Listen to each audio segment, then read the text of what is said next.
अस्सलामुअलैकुम, जुम्मा मुबारक। आप देख रहे हैं नया दिन। मैं हूं आपके साथ मोहम्मद शुएब और मैं हूं महक असलम। तो जनाब, जब जुम्मा आता है ना, शुएब की एनर्जी यहाँ से यहाँ पर आ जाती है और इनकी यहाँ से यहाँ चली जाती है। छुट्टी आने लगी है और जैसे ही बुद्धिया जुमेरात आता है ना, शुएब की एनर्जी ऐसे ऐसे हो रही होती है। छुट्टी किसकी आ रही है? हम दोनों की।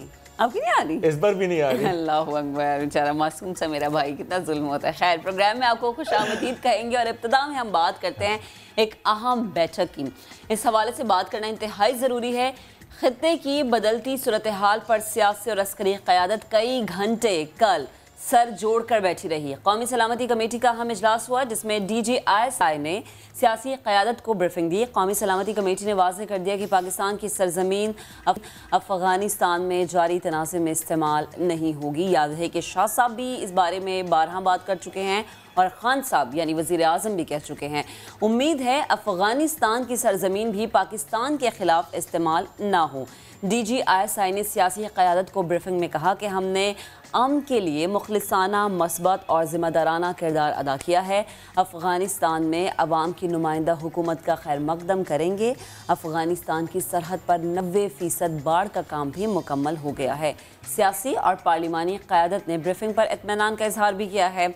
अफ़गानिस्तान की मौजूदा सूरत हाल और ख़ित्ता ख़ास तौर पर पाकिस्तान के लिए कितनी अहम है, इस पे हम डेली बेसिस पर इसलिए बात करें क्योंकि अफ़गानिस्तान में एक तब्दीली आ रही है। स्पेशली कल यानी संडे यानी 4 जुलाई के बाद जो है अफ़गानिस्तान की सूरत हाल काफ़ी हद तक जो है वो बदलने वाली है। तो इस तमाम तरह मामले पे आगे चल के तफसीली बात करेंगे। और जब बात हो रही है पाकिस्तान और अफगानिस्तान की, कल भी हमने बात की शाह महमूद कुरैशी साहब से। उन्होंने कहा कि एक नया मुआहिदा पाकिस्तान और अफगानिस्तान के दरमियान हो रहा है और इससे हमारा जो ट्रेड है वो बहुत बेहतर होगा, यानी कमर्शियल डिप्लोमेसी की जानिब हम लोग काम कर रहे हैं। जब बात ट्रेड की होती है तो ऐसे में पेरिशेबल आइटम्स का ट्रेड भी बहुत ज़रूरी होता है। जब बात पेरिशेबल आइटम्स की हो तो इमरान खान साहब ने ये कहा है कि वो फ़िक्रमंद हैं। वो कहते हैं खुराक की कमी, फूड इनसिक्योरिटी, ये मामला ऐसा है कि नेशनल सिक्योरिटी का मसला बन सकता है।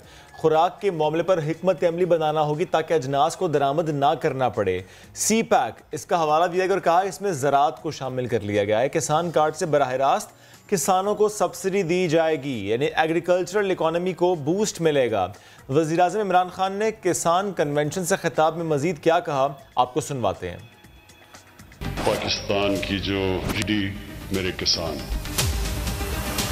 सबसे बड़ा चैलेंज आ रहा है सामने, वो है फूड सिक्योरिटी। ये असल में नेशनल सिक्योरिटी, आगे फूड सिक्योरिटी इतना बड़ा मसला बन जाएगा कि ये हमारी नेशनल इनसिक्योरिटी बन जाएगी। और जिस रेट पे हमारी आबादी बढ़ रही है, हम कैसे अपनी आबादी के लिए अनाज पैदा करेंगे? किसान का और डायरेक्ट मार्केट्स का कोई कनेक्शन नहीं है। 30% हमारे फल और हमारी सब्जियां जाया हो जाती हैं। हमने वो कदम उठाने बजाय ये हमारे पास खाना ना हो, हम एक्सपोर्टर बन जाए। किसान के लिए रिसर्च करके उसको बताना है कि हर इलाके के लिए क्या क्या चीज बेहतरीन होगी। CPAC के अंदर हमने शामिल कर लिया है ज़राअत को। उधर की जो टेक्निक्स हैं वो हम लेके आएंगे यहाँ। हमने अपने कामयाब पाकिस्तान के अंदर जो छोटे किसान हैं उनके लिए हमने कर्जे भी रखे हैं। किसान कार्ड, इससे डायरेक्ट सब्सिडी जाएगी किसानों के पास। ट्रेनिंग देंगे अपने छोटे किसानों को। जितना हम अपने किसान को खुशहाल करते जाएंगे उतना ही इस मुल्क की पैदावार बढ़ती जाएगी। तो खान साहब के बाद कि जब ग़ज़ाई ज़रूरियात पूरी नहीं होती तो कोई भी कौम आगे नहीं बढ़ती, बिल्कुल दुरुस्त बात है। हम ज़रा आगे बढ़ जाते हैं और आपको बताएं कि FBR ने इनकम टैक्स ऑर्डिनेंस 2001 में तरमीम का बाकायदा नोटिफिकेशन अब जारी कर दिया है, जिसके तहत अब 5 मिनट से ज़्यादा की फ़ोन कॉल पर 75 पैसे फेडरल एक्साइज ड्यूटी लगेगी। तो आई थिंक जो ये पैकेजेस हैं ना जो हमें मिलते हैं कि पूरी रात बात करने के, इस पे भी टैक्स लागू हो जाएगा। आमदन छुपाने पर सलाखों के पीछे जाना पड़ सकता है। बैंक से रकम निकलवाने, इस्तेमाल शुदा गाड़ियों की ख़रीदारी पर विद होल्डिंग टैक्स ख़त्म कर दिया गया है। कारोबारी टैक्स दहिंदगान के लिए बिजनेस अकाउंट की फराहमी लाजमी करार दे दी गई है। बहुत अच्छी बात है, बेसिकली फैसिलिटेट करने की कोशिश है। आगे बढ़ेंगे और बात करते हैं कोविड-19 की। दुनिया भर को स्टिल लपेट में ले रखा है, एक के बाद एक वेरिएंट आ रहे हैं। हमने इससे पहले किन वेरिएंट्स का जिक्र किया? South African variant, UK variant, Brazilian variant और इसके अलावा डबल म्यूटेंट वेरिएंट। और अब जो नया वेरिएंट है वो है डेल्टा और delta plus. Euro cup football matches देखने वाले सैकड़ों अफराद कोविड से मुतासर हुए। मुझे याद है महक, जिस दिन वक्त हमने ये मनाजिर दिखाए थे, मैंने अपने बाकायदा जिक्र किया था, बल्कि सवाल उठाया था कि क्या यहाँ पर कोरोना नहीं है, यहाँ पर इजाज़त क्यों दी गई इस तरह क्राउड की। आलमी इदारा सेहत के मुताबिक यूरोप में एक हफ्ते के दौरान कोरोना केसेस की शरह 10% बढ़ गई है। लंदन और सेंट पीटर्सबर्ग से लौटने वाले शायकीन में डेल्टा वेरिएंट का इंकशाफ, ज़्यादा तेज़ी से फैलने वाला वेरिएंट है ये। केसेस में इजाफे की वजह कोरोना पाबंदियों में नरमी को करार दिया गया है। उधर आलमी इदारा सेहत ने एक नया चैलेंज सामने रखा है कि मुस्तकबिल में कोरोना से अगर महफूज रहना है तो मजीद वैक्सीन लगवाना होंगी। हर साल मियाद ख़त्म होने पर बूस्टर्स लगाए जाएंगे। इस पर भी हम पहले बात कर चुके हैं कि ये अभी तो लगाई जा रही है वैक्सीन, क्योंकि ज़ाहिर जो एंटीबॉडीज़ बनती हैं वो एक लिमिटेड पीरियड ऑफ टाइम के लिए बनती हैं। जैसे हम देखते हैं कि बच्चों को स्पेशली हम अक्टूबर में, सितंबर में फ्लू शॉट्स लगवाते हैं, तो ये बिल्कुल ऐसा होगा, इसका शॉट लगवाना लाजमी हो जाएगा ताकि उस साल आप इस वायरस से महफूज रह सकें। Delta virus, delta plus virus और बूस्टर्स पर हम बात करेंगे, लेकिन इस वक्त जब हम बात करें कि इस दुनिया भर में जब कोविड के नए नए वेरिएंट्स आ रहे हैं तो क्या पाकिस्तान महफूज है? क्या ये डेल्टा वेरिएंट या डेल्टा प्लस वेरिएंट पाकिस्तान में तो नहीं मौजूद? इस पर बात करने के लिए मैं ज्वाइन किया है सरबरा corona task force professor doctor Ataur Rahman साहब ने। डॉक्टर साहब, thank you very much. Sir please share कीजिएगा, जब हम वेरिएंट्स की बात करें कि यूरोप में तो हम देखें डेल्टा वेरिएंट तेजी से फैल रहा है, कहीं ये वेरिएंट पाकिस्तान तो नहीं पहुंच चुका?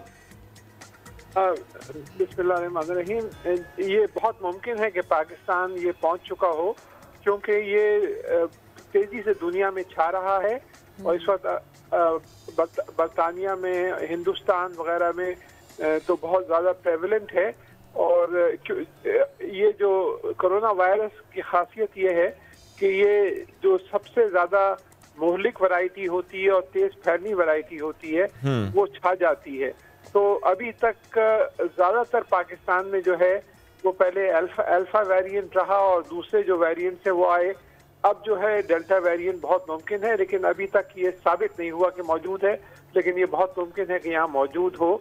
जो कराची यूनिवर्सिटी में सेंटर है, Jamilur Rahman centre for genomics research, उसमें रोजाना की बुनियाद पे चेकिंग की जा रही है कि कौन कौन से वेरिएशंस हो रहे हैं, लेकिन डेल्टा वेरिएंट जो है वो यकीनन मौजूद होगा, क्योंकि लेकिन किस हद तक है ये अभी कहना मुमकिन नहीं। और मजीद कौन कौन से वेरिएंट अब तक सामने आ रहे हैं सर, अगर हम इन पिछले 1-1.5 महीने की बात करें तो?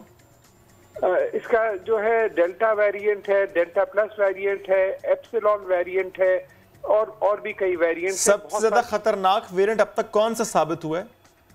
अभी तक जो है डेल्टा और डेल्टा प्लस वेरिएंट जो हैं वो सबसे ज्यादा तेजी से फैले हैं और छा गए जहां जहां जिन ममालिक में ये फैले हैं, तो ये सबसे खतरनाक है और इन पे वैक्सीन भी उतनी इफेक्टिव नहीं है जितनी की अल्फा वेरिएंट पे थी। तो इसके बहुत बड़ा सवाल है कि किस हद तक ये वैक्सीन एक हद तक प्रोटेक्ट करती हैं, लेकिन बहुत ज़्यादा प्रोटेक्शन नहीं दे रही।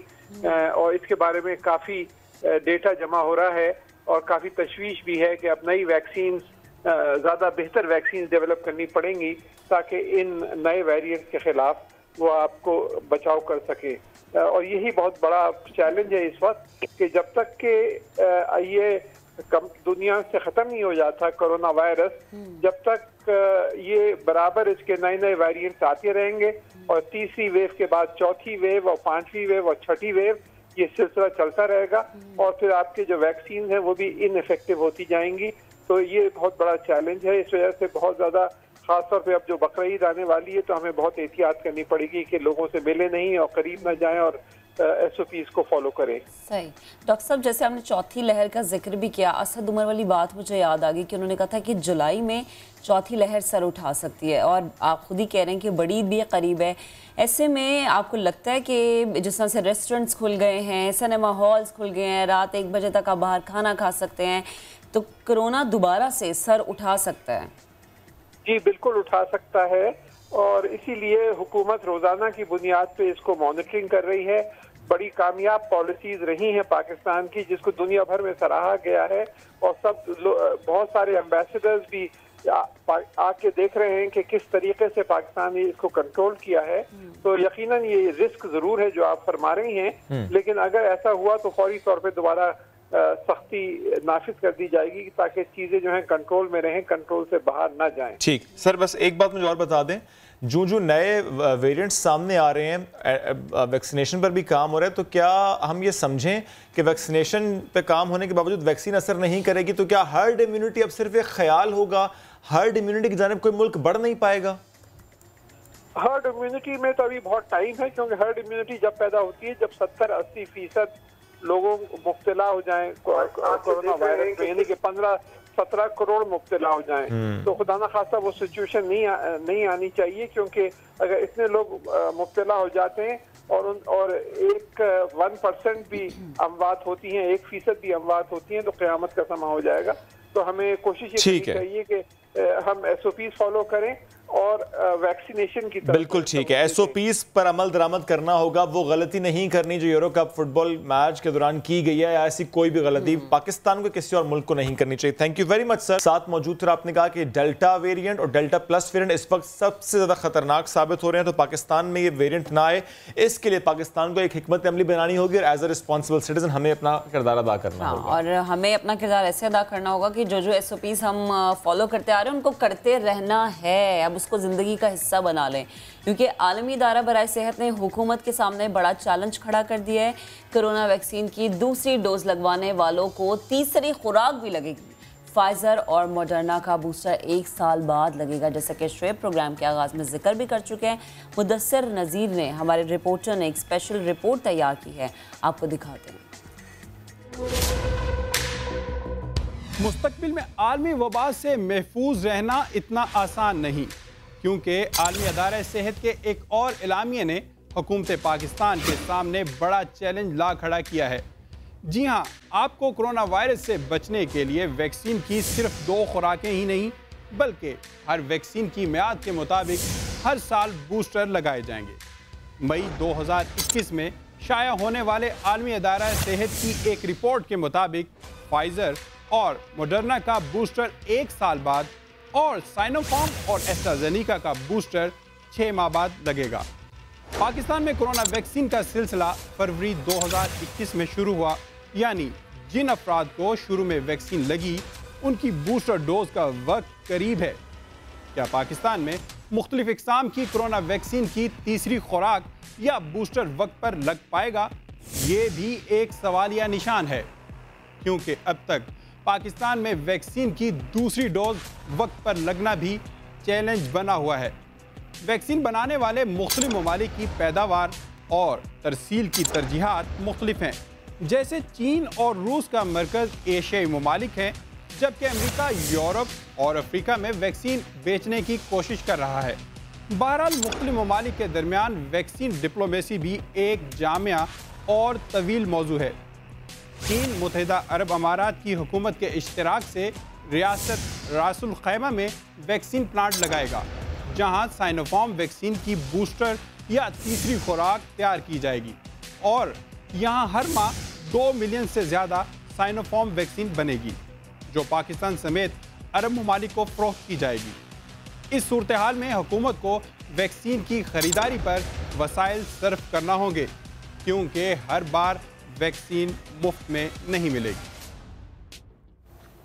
आगे बढ़ेंगे। जब बात वैक्सीनेशन की हो रही है तो इसके इंतजामात की बात करना भी बहुत ज़रूरी है। कल हमने इस पर बात की थी कि पंजाब में हज़ारों की तादाद में कोविड-19 की वैक्सीन ज़ाया होने का इंकशाफ हुआ है। कितनी वैक्सीन ज़ाया हुई और कितने अफराद को अब तक पंजाब में वैक्सीन लग चुकी है? क्या घबराने की बात है? दानियाल उमर हमें अपनी इस रिपोर्ट में मज़ीद बताएंगे।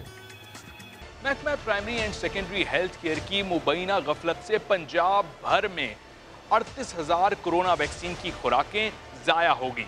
लाहौर में सबसे ज़्यादा 3,000 के करीब कोरोना वैक्सीन की खुराकें ज़ाया हो चुकी हैं।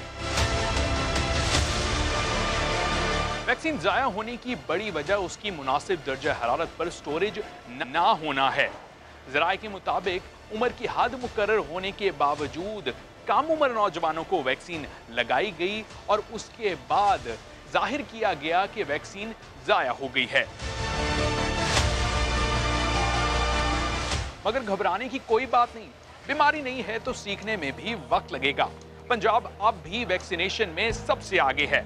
कुल 84 लाख वैक्सीन की खुराकें इस्तेमाल हो चुकी हैं। 68 लाख अफराद को वैक्सीन की पहली खुराक, जबकि 15 लाख से ज्यादा अफराद को वैक्सीन की दूसरी खुराक दी जा चुकी है।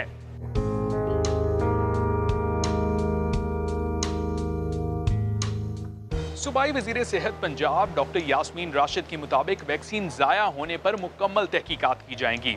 साथ ही मजीद वैक्सीन आने की नवीद भी सुना दी।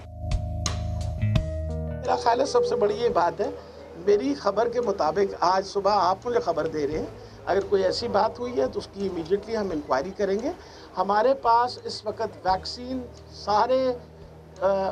हमारे पास 8 लाख वैक्सीन कल थी जो मैंने ऑलरेडी अनाउंस की थी। 13 लाख वैक्सीन आज पहुंच रही है। एस्ट्राजेनेका वैक्सीन दस्तयाब होने तक बैरून मुल्क सफर करने वालों को फाइजर लगाई जा रही है। लाहौर के PKLI, जिन्ना अस्पताल और म्यू अस्पताल में फाइजर वैक्सीन लगवाई जा सकती है, जबकि रावलपिंडी के होली फैमिली अस्पताल, मुल्तान के निश्तर अस्पताल और फैसलाबाद के अलाइड अस्पताल में फाइजर ओवरसीज पाकिस्तानीज के लिए दस्तयाब है। कैमरामैन जवाद याहिया के साथ दानियाल उमर, समा, लाहौर। तो जनाब आगे बढ़ते हैं। हुकूमत पाकिस्तान हर तरह से कोशिश करिए कि अपनी आवाम को महफूज बनाए। बार बार कह चुकी है कि पुरअमन अफगानिस्तान पाकिस्तान की अव्वलीन तरजीहात में से एक है, लेकिन अफगानिस्तान की अंदरूनी सूरत हाल इस वक्त कुछ मुनासिब नहीं लग रही, क्योंकि अमरीका के इनखला के बाद अब कुछ गिरोह ऐसे हैं जो कि काबिज होने की कोशिश कर रहे हैं। लगता यूँ है कि काबुल इंतज़ामिया अमरीका की हिमायत के बगैर मुश्किल में पड़ सकती है, और अगर तालिबान ने ताकत के ज़ोर पर काबुल पर इक़्तिदार कायम कर लिया तो ख़दशा है कि खाना जंगी हो। इधर पाकिस्तान की पॉलिसीज़ ये हैं कि तालिबान काबुल तक जाने के लिए सियासी रास्ता इख्तियार करें, क्योंकि हमें वो अमन अमल का मुआहिदा याद है जिसके लिए काबुल इंतज़ामिया, तालिबान और दीगर अफ़गान गिरोहों को सियासी इत्तेहाद की सूरत पैदा करना होगी। मगर एक मुश्किल जो कि अभी टली नहीं है वो ये है कि अफ़गानिस्तान में मौजूद नाम नहाद इंडियन काउंसिल खाना दहशत गर्दों के ज़रिए अमन का जो अमन का एक कोशिश है उसको ख़तरे में डाल सकता है, और उसको ख़तरे में डालने की कोशिश भी कर रहा है। इसके अलावा ये दहशत गर्द पाकिस्तान में कार्रवाइयाँ करते हैं और अमरीकी इनखला की सूरत में चाहते हैं कि अफ़गान खाना जंगी से पाकिस्तान में पनाह गुज़ीनों का तूफ़ान उमड़ आए। यही वजह है कि पाकिस्तान ने बाढ़ का काम तकरीबन मुकम्मल कर लिया है। अफ़गानिस्तान की मौजूदा सूरत हाल ख़ित्ते में ख़ास तौर पर पाकिस्तान के लिए क्या अहमियत रखती है, इसी पर बात करने के लिए हमें ज्वाइन किया है सीनियर एनालिस्ट मारिया सुल्तान साहिबा ने। मारिया साहिबा, बेहद शुक्रिया आपके वक्त का। मुझे बताइएगा कि क्या ये मुमकिन है कि पहले आप कुछ तफसीलात मेरे साथ शेयर कर सकें कि अफ़गानिस्तान में ये फ़ौज कब आई, अफ़गानी और ख़ास तौर पर अफ़गानिस्तान जिनकी बात पाकिस्तान भी करता है, अफ़गानिस्तान की सूरत हाल के बायस पाकिस्तानियों ने क्या कुछ देखा, क्या कुछ सहा, क्योंकि यकीनन जब अफ़गानिस्तान में कोई ना कोई मामला होता है तो किसी ना किसी तौर पर असर अंदाज उसका पाकिस्तान तक भी आता है।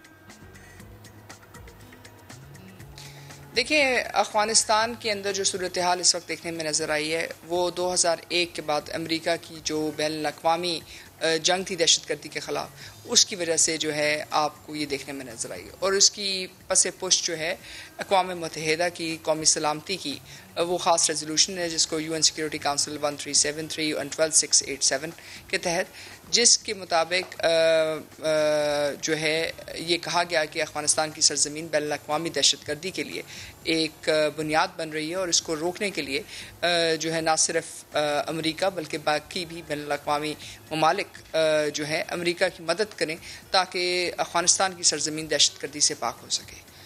हाँ, लेकिन इसका सबसे बड़ा मसला ये हुआ कि जिस वक्त ये फ़ैसला किया गया बैनुल-अक़वामी सतह के ऊपर, अमेरिका ने बहुत जल्द, बल्कि जंग के आगाज़ में ही, जंग की शुरुआत में ही जो अपना मुद्दा है वो बैनुल-अक़वामी दहशतगर्दी के साथ साथ काउंटर इंसर्जेंसी को भी साथ अपने मुंसलिक कर लिया, जिसमें उन्होंने कहा कि ना सिर्फ अल-कायदा बल्कि अल-कायदा के साथ वाबस्ता वो तमाम ग्रोह जो उनकी मावनत करेंगे उनके ख़िलाफ़ वो कार्रवाई करेंगे, जिसकी वजह से शुरू ही से ये जंग दहशतगर्दी के ख़िलाफ़ मुहिम जोई के बजाय एक बहुत बड़ी जंग बन गई, जिसके अंदर काउंटर इंसर्जेंसी जो है एक बुनियादी हदफ बन गया। और यही वजह है कि इसके जो मज़म्मरात हैं इस जंग के वो बहुत अरसे तक जारी रहे और 20 साल के बाद भी आपको ये लगता है, बल्कि यही देखने में नज़र आया कि जो सूरत हाल 20 साल पहले अफ़गानिस्तान की थी वही सूरत हाल आज दोबारा अफ़गानिस्तान के अंदर देखने में नज़र आ रही है। यानी कि ये ख़दशात के अफ़गानिस्तान के अंदर खाना जंगी हो, इसके अंदर बहुत ज़्यादा हकीकत देखने में नज़र आ रही है। पाकिस्तान को इस जंग की वजह से तकरीबन 160 बिलियन डॉलर का नुकसान हुआ, 75,000 आपकी कीमती जानों का नुकसान हुआ, और इसके अलावा जो इसका इम्पैक्ट या इसका असर पाकिस्तानी आवाम पर, पाकिस्तान की माशी और पाकिस्तान की जो है दिफा के ऊपर जो इसका इम्पैक्ट आया उसका अंदाज़ा लगाना मुमकिन नहीं, क्योंकि बहुत सारे जो मुज़म्मरात हैं वो आपकी आवाम से लेके आपके तमाम अदारों और तमाम जो ज़ाविये हैं कौमी सलामती के, उन सब के ऊपर जो है इस बैनुल-अक़वामी दहशतगर्दी की जंग की वजह से आपको। अच्छा मारिया, मुझे बताइएगा कि फ़ौज के इनखला के बाद क्या होगा? क्या पुरअमन अफ़गानिस्तान ये एक मुमकिन सी बात नज़र आती है? अफसोस की बात तो ये है कि ये पहली अफ़गान जंग नहीं, लेकिन इस अफ़गान जंग के ख़ात्मे के बाद भी एक और अफ़गान जंग की शुरुआत देखने में नज़र आएंगी। अंदरूनी खाना जंगी में इजाफ़ा होगा और उसकी बुनियाद ये है कि जो इस वक्त अफ़गान हुकूमत है उसको अमेरिका की पुष्टपनाही हासिल है, लेकिन इसके साथ साथ सिर्फ अमेरिका की पुष्टपनाही नहीं, लेकिन अमेरिकन इस्टेब्लिशमेंट की पुष्टपनाही हासिल है। लेकिन इसके मद्दे मुकाबिल जो तालिबान हैं उनके साथ अभी तक कोई सियासी मंजरनामे के ऊपर कोई वाज़ेह हिकमत अमली देखने में नज़र नहीं आई। यही वजह है कि सियासी तौर के ऊपर इस वक्त अफ़गानिस्तान का कोई हल ना ही बैनुल-अक़वामी तरजीहात में शामिल है और ना ही इस वक्त ज़मीनी तौर पर देखने में नज़र आ रहा है। डर इस बात का है कि अगर काबुल गिरता है और तालिबान के असर रसूख में शामिल हो जाता है तो उसके बाद अगर अफ़गान हुकूमत वहाँ से निकलती है तो वहाँ सिर्फ़ और सिर्फ जो है आपको खाना जंगी देखने में नज़र आएगी। लेकिन इसके साथ साथ 2-3 और भी पेचीदा मसाइल, और सबसे बड़ा मसला ये होगा कि अफ़गान हुकूमत का मुस्तक़बिल क्या होगा, और उसके साथ जो अफ़गान नेशनल आर्मी है जो इस वक्त अपने तमाम तर वसाइल के लिए अमेरिकन फ़ौज के ऊपर डिपेंडेंट है, उसको वो वसाइल कहाँ से हासिल होंगे। तो ये कुछ पेचीदा मसले हैं जो ना सिर्फ अंदरूनी खाना जंगी की तरफ निशानदेही करेंगे, लेकिन इसके साथ साथ एक मुख्तलिफ़ किस्म की अफ़गान हुकूमत भी देखने में नज़र आए। अच्छा हमारी साहबा, जैसे आप भी फरमा रही हैं कि कुछ गिरोह कब्जा करना चाहते हैं ताकत के बलबूते पे, जो कि खाना जंगी की तरफ जा सकता है और मुमकिन है कि ऐसा हो जाए, और अगर ऐसा होता है कि अफ़गानिस्तान में खाना जंगी होती है तो आपकी नज़र में किस मुमालिक का क्या किरदार होगा? देखें, अगर खाना जंगी तो हर हालत में होगी, ये तो सवाल ही नहीं है कि खाना जंगी नहीं होगी। फ़र्क सिर्फ ये है कि शुमाली इत्तेहाद के पास, जैसे कि मैंने पहले कहा, इस वक्त अमेरिका की पुष्टपनाही हासिल है और अमेरिकन इस्टेब्लिशमेंट की पुष्टपनाही हासिल है। तो आपको ये देखने में ज़रूर नज़र आएगा कि वहाँ आपको शुमाली इत्तेहाद के साथ अमेरिका, ईरान और शायद कुछ हद तक रूस भी उनकी मावनत करता हुआ नज़र आए। लेकिन इसके बरक्स जो तालिबान हैं उनके लिए जो पुष्टपनाही है उसके अंदर बहुत सारे मुख्तलिफ जो ग्रोह हैं वो समझते हैं कि अगर तालिबान हुकूमत में आते हैं जो कबायली या ज़मीनी हक़ाइक़ के ज़्यादा करीब है, अगर ऐसी सूरत हाल बनती है तो जैसे पाकिस्तान, चीन और रूस भी कुछ हद तक इस तरफ माइल नज़र आएंगे। लेकिन बहरहाल इस वक्त सबसे बड़ा मसला ये नहीं है कि कौन सा ग्रोह वहाँ ताकत में आते हैं, सबसे बड़ा मसला ये है कि अफ़गानिस्तान का सियासी मुस्तक़बिल और अफ़गानिस्तान का माशी मुस्तक़बिल, इसकी बुनियाद किस पर रखी जाएगी। और इससे भी बढ़कर कि जो अफ़गान नेशनल सिक्योरिटी फोर्सेस हैं या अफ़गान नेशनल आर्मी है उसका मुस्तक़बिल क्या होगा, क्योंकि अगर वो एक साथ डिसबैंड होती है तो तमाम जो स्ट्रक्चर्स हैं, जो तमाम क़ुव्वतें और तमाम मैकेनिज़्म जो बनाए गए हैं अभी तक अफ़गानिस्तान को एक तरह से एक रियासत बनाने के, वो बहुत जल्दी और एक तरह से आप कह सकते हैं तकरीबन एक रात में आपको डिसबैंड होते हुए नजर आएंगे। कितनी हद तक ये होंगे, ये इस बात का फैसला जो है बैनुल-अक़वामी दुनिया करेगी, क्योंकि अगर बैनुल-अक़वामी दुनिया नई आने वाली हुकूमत या नए आने वाले ग्रोह के साथ अपने ताल्लुकात को ज़िंदा रखती है और उनके साथ उनको बैनुल-अक़वामी दहशतगर्द करार नहीं देती, तो यकीनी तौर के ऊपर वो अफ़गान हुकूमत भी चलेगी और बहुत सारे माहिदे और बहुत सारी बाकी चीज़ें भी देखने में नज़र आएंगी। तो ये फिर फैसला सिर्फ और सिर्फ उन उस ग्रुप के साथ नहीं होगा जो ताकत में आएगी, लेकिन ये फ़ैसला जो है बैनुल-अक़वामी दुनिया भी करेगी कि अफ़गानिस्तान की सरज़मीन और अफ़गानिस्तान के मुस्तक़बिल और अफ़गानिस्तान की हुकूमत के लिए वो कितनी हद तक किसी भी ग्रोह के साथ सियासी मंजरनामे में बात करना चाहते हैं या सिर्फ ताकत के। ये तो आपने क्लियर किया कि खाना जंगी तो होगी, आपने जिक्र चाइना का भी किया। मैं सवाल करना चाह रहा हूँ कि चाइना का क्या रोल हो सकता है? ये खाना जंगी, इसको अफोर्ड करना चाइना के लिए एक सवाल है। ये कोई भी इलाकाई मुल्क जो अफ़गानिस्तान के साथ इस वक्त मुंसलिक है वो खाना जंगी इस वक्त अफ़गानिस्तान में ना देखने के लिए तैयार है और ना ही हिम्मत रखता है, क्योंकि अफ़गानिस्तान की जंग ने तमाम ख़ित्ते की जो ममालिक हैं उन सब के ऊपर एक बहुत मनफी असर छोड़ा है। इसके साथ साथ जो दहशतगर्दी के लिहाज से जिस खित्ते को इसका सामना करना पड़ा है वो इससे भी बढ़कर है। तो ये कोई छोटा फ़ैसला नहीं, ये कोई आसान फ़ैसला नहीं, ये एक बहुत बड़ी हकीकत है और इस हकीकत की बदौलत तमाम जो इलाक़ाई ममालिक हैं उनके लिए अफ़गानिस्तान की सरज़मीन के अंदर खाना जंगी एक बहुत बड़ा मसला और मुश्किल पैदा करेगी। ठीक है, अच्छा मारी साहिबा, जब हम तमाम ममालिक की बात करते हैं तो भारत का किरदार किसी से ढका छुपा नहीं है और वो नाम नेहाद भारतीय कांसल खाने जो कि अफ़गानिस्तान में मौजूद हैं और दहशतगर्दी फैलाने का सबब बन रहे हैं। क्या पाकिस्तान ऐसी सूरत हाल में यकसर ला ताल्लुक रहेगा या कोई ऐसा इकदाम उठाएगा जिसे हम अमली इकदाम कह सकें? ये मुमकिन नहीं है, क्योंकि पाकिस्तान ने हमेशा ये बात कही है कि पाकिस्तान अफ़गानिस्तान के अंदरूनी मामलात में मुदाखलत नहीं करना चाहता और ना ही मुदाखलत करने की कोशिश करेगा। हाँ, अलबत्ता इसके साथ साथ हम ये भी कहना चाहेंगे कि जो पाकिस्तान के जायज़ मफादात हैं, यानी कि पाकिस्तान के जो सरहद के साथ मुंसलिक इलाके हैं उनको मुतहम्मिल रखा जाए सिक्योरिटी के पॉइंट ऑफ व्यू से, वहाँ जो है दहशतगर्दी के अंदर इजाफा ना हो, अफ़गानिस्तान की सरज़मीन आइसिस, अलकायदा और इसके साथ साथ TTP के ज़रिए पाकिस्तान के ख़िलाफ़ इस्तेमाल ना की जाए। इसके अलावा जो बलोच नेशनलिस्ट हैं वो भी अफ़गानिस्तान की सरज़मीन को इस्तेमाल ना करें पाकिस्तान के अंदर दहशतगर्दी के वाक़यात के लिए। अब अगर इसके पीछे भारत इस किस्म की कार्रवाई करता है या भारत के जो सिक्योरिटी अदारे हैं वो कुलभूषण जाधव जैसे मुख्तलिफ नेटवर्क्स को दोबारा ज़िंदा करने की कोशिश करते हैं तो ज़ाहिर है पाकिस्तान के लिए एक चैलेंज होगा। लेकिन बहरहाल पाकिस्तान का फ़ैसला बहुत वाज़ेह है। पाकिस्तान समझता है कि पाकिस्तान का मुस्तक़बिल इक़्तिसादी तौर के ऊपर पाकिस्तान की इक़्तिसादी जो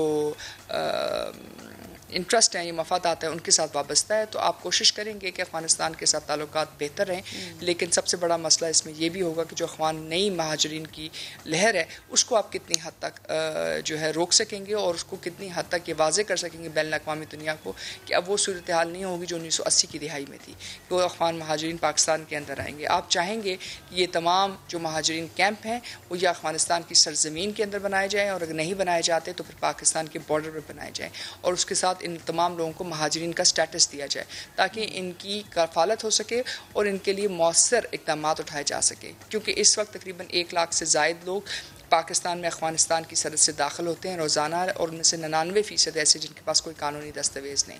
और जब हम बैनुल-अक़वामी महाजरीन एजेंसीज़ के पास जाते हैं तो कहते हैं कि बैनुल-अक़वामी महाजर नहीं, क्योंकि अफ़गानिस्तान की सूरत हाल मुस्तहकम है। लेकिन अगर ये सूरत हाल चलती है तो ये बात वाज़ेह हो जाएगी कि अफ़गानिस्तान के अंदर खाना जंगी है और जो लोग रोज़ाना की हैसियत से रोज़ाना पाकिस्तान में दाखिल हो रहे हैं वो इकनॉमिक इमिग्रेंट्स नहीं बल्कि महाजरीन हैं और उनके लिए इक़दाम मुख्तलिफ तरीके से उठाना पाकिस्तान का हक है और पाकिस्तान की अवाम को महफूज रखना भी पाकिस्तान की सर-ए-फ़हरिस्त जो है ड्यूटी। राइट, मारे सुल्तान साहब थैंक यू वेरी मच, साथ मौजूद थी, यहाँ पर तज्जिया दे रही थी। बढ़ते हैं आगे, कराची वालों की बात करते हैं और अच्छी खबर आपके सामने रखते हैं। वज़ीर-ए-आज़म के मुआविन खुसूसी ताबिश गौहर ने बिजली की लोड शेडिंग का मसला हल होने की उम्मीद दिला दी है। वो कहते हैं कि जनवरी 2022 में नया प्लेटफॉर्म आ रहा है।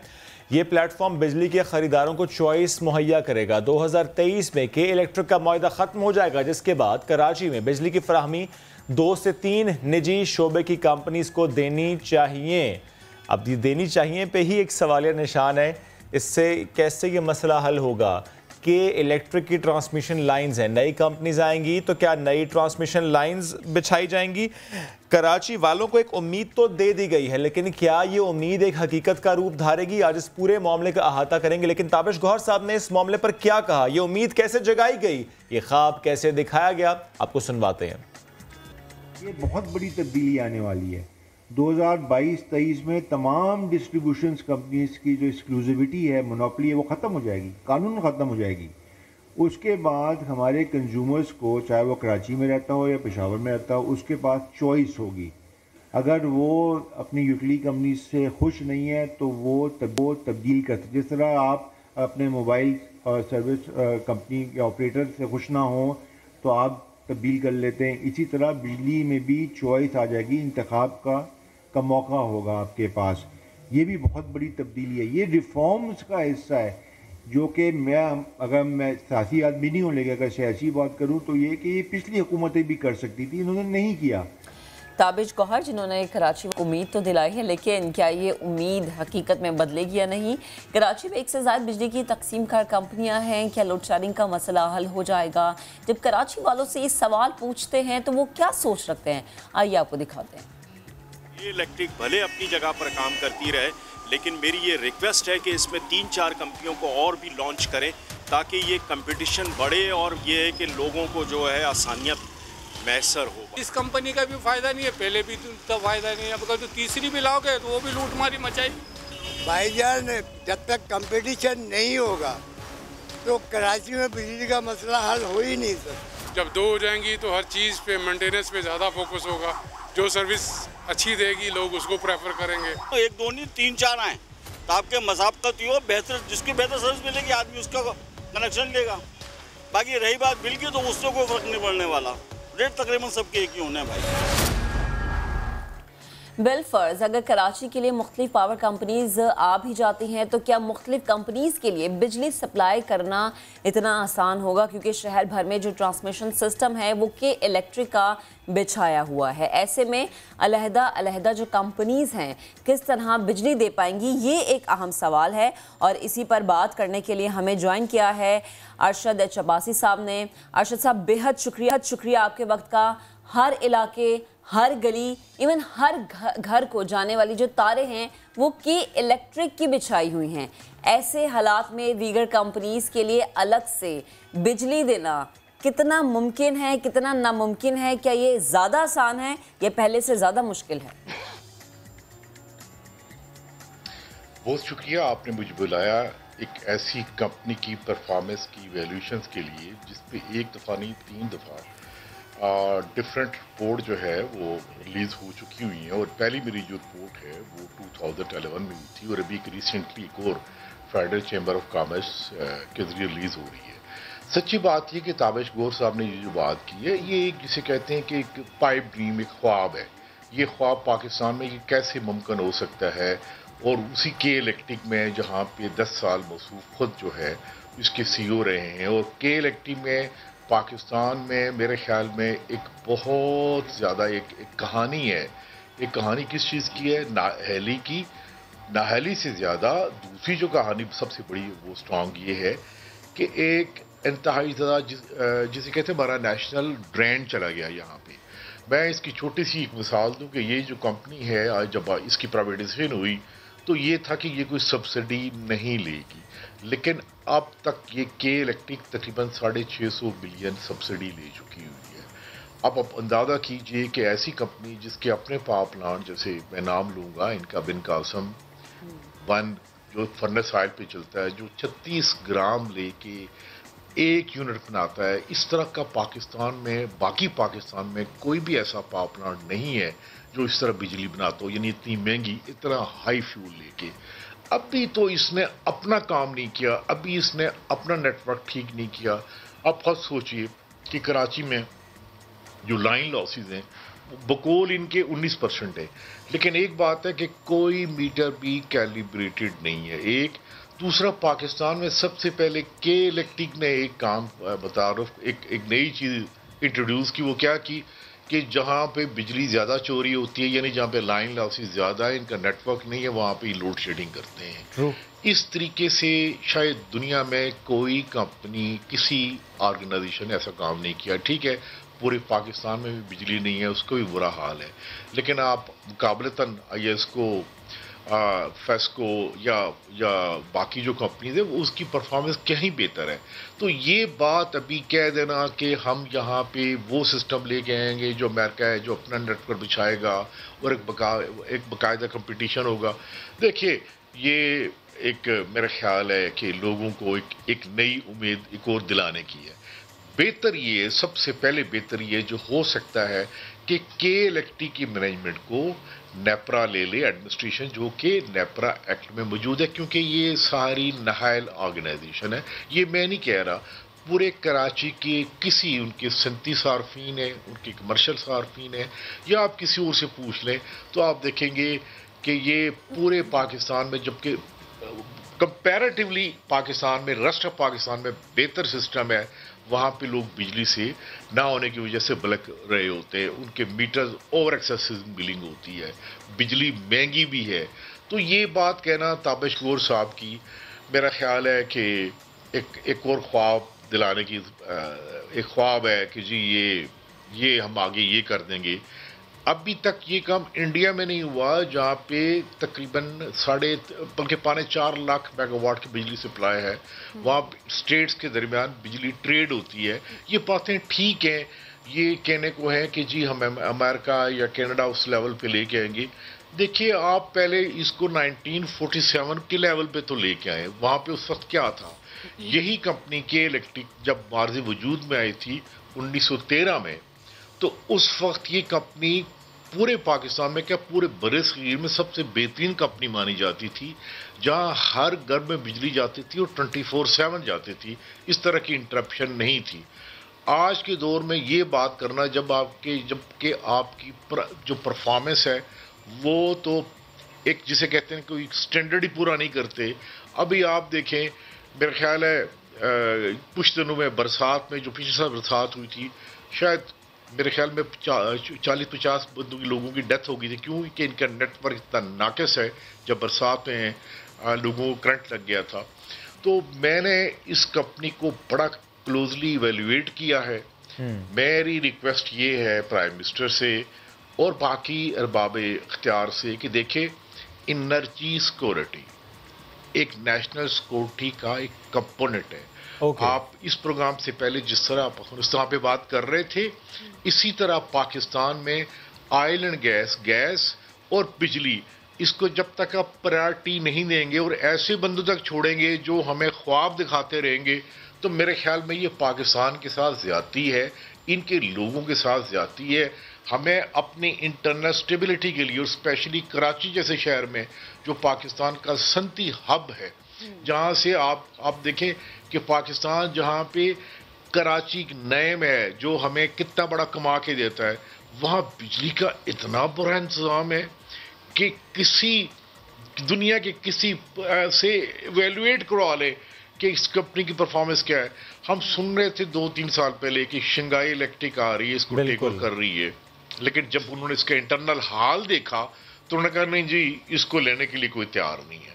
तो यहाँ पे ये एक बात कर रहे हैं कि एक ओपन कंपटीशन होगा और डिस्ट्रीब्यूशन में नई कंपनी आएगी, ट्रांसमिशन में नई कंपनी। बिल्कुल ठीक। ये बड़ी दूर की बातें हैं, ये अच्छी लगती हैं एक एडवर्टाइजमेंट के लिए। अच्छा, फॉर अ मोमेंट हम ये मान लेते हैं कि वो जो बात कर रहे हैं वो पॉसिबल है, वो जो ख्वाब दिखा रहे हैं हम उस पर ज़रा बात कर लेते हैं। आपने कहा यूँ तो दूसरे डायमेंशन पर काम होना चाहिए, but for a moment let's agree कि ये हो जाता है। तो मुझे समझाएं सर कि एक प्राइवेट कंपनी है, ट्रांसमिशन का निज़ाम उनका अपना है, ऐसे में कोई भी नया प्लेयर अगर आता है या 2-3 प्लेयर्स अगर आते हैं तो ज़ाहिर है उनको ट्रांसमिशन पर काम करना होगा, ट्रांसमिशन लाइंस पर काम करना होगा, और वो बहुत साल लग जाएंगे। एक फाइबर ऑप्टिक्स की अगर एक कंपनी इस वक्त कराची में काम करे, वो भी अभी तक पूरा कराची कवर नहीं कर पाई, वो पूरा नेटवर्क नहीं बिछा पाई, तो बहुत बड़ा चैलेंज होगा ये। तो देखिए, बड़ी ज़बरदस्त बात आपने की है। जब आपने टेलीकॉम के नेटवर्क की बात की है, तो देखें, या तो एक तो ये है कि अपनी जनरेशन वो लेके आए, यानी अपने पावर प्लांट लगाएं, राइट, ट्रांसमिशन में इनका नेटवर्क शेयर करें, डिस्ट्रीब्यूशन में इनका नेटवर्क शेयर करें। इनका नेटवर्क तो ऑब्सोलीट, वो तो रिटेंडेड है नेटवर्क। और अगर आप नया नेटवर्क बिछाते हैं कराची जैसे कंजस्टेड शहर में, तो आप सोचें उसको कितना अरसा लगेगा, और वो भी क्या ओवरहेड बिछाएंगे जिस तरह इनका है, या अंडरग्राउंड जिस तरह इस्लामाबाद का है, या जो नई सोसाइटी आ रही है।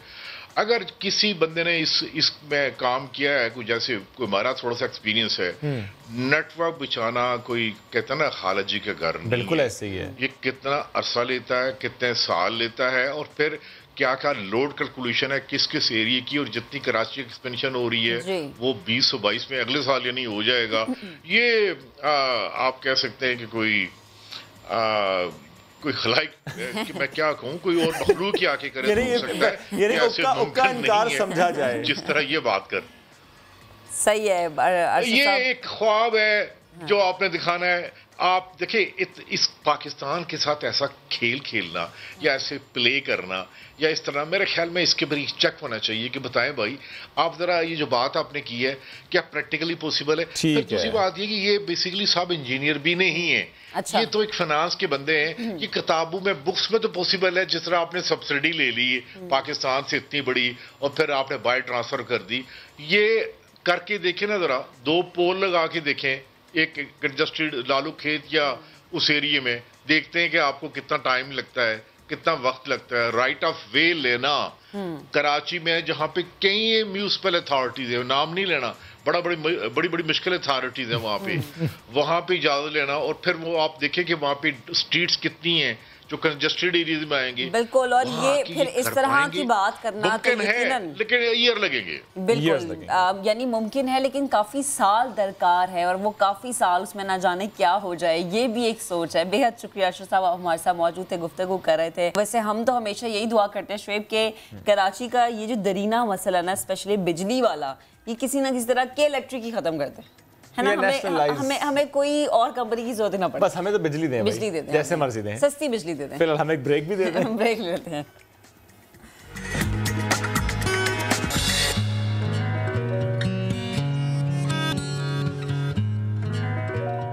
Welcome back. अब मुलाकात कराएंगे आपकी पाकिस्तान की सबसे कम उम्र कोहे पैमाओं में से एक सलीना ख्वाजा से, जो ब्रॉड पीक सर करने के लिए इस वक्त स्कर्दू में मौजूद हैं। 12 साल सलीना अपने वालिद यूसुफ ख्वाजा साहब के साथ दुनिया के 12वें बुलंद तरीन पहाड़ पर चढ़ने के लिए तैयार हैं। 10 साल की थी जब स्पेंटेक चोटी सर करने पर उन्हें माउंटेन प्रिंसेस का खिताब दिया गया था। Salina is with us today. Salina अस्सलाम वालेकुम, गुड मॉर्निंग। ये बताएंगे मौसम कैसा है स्कर्दू में?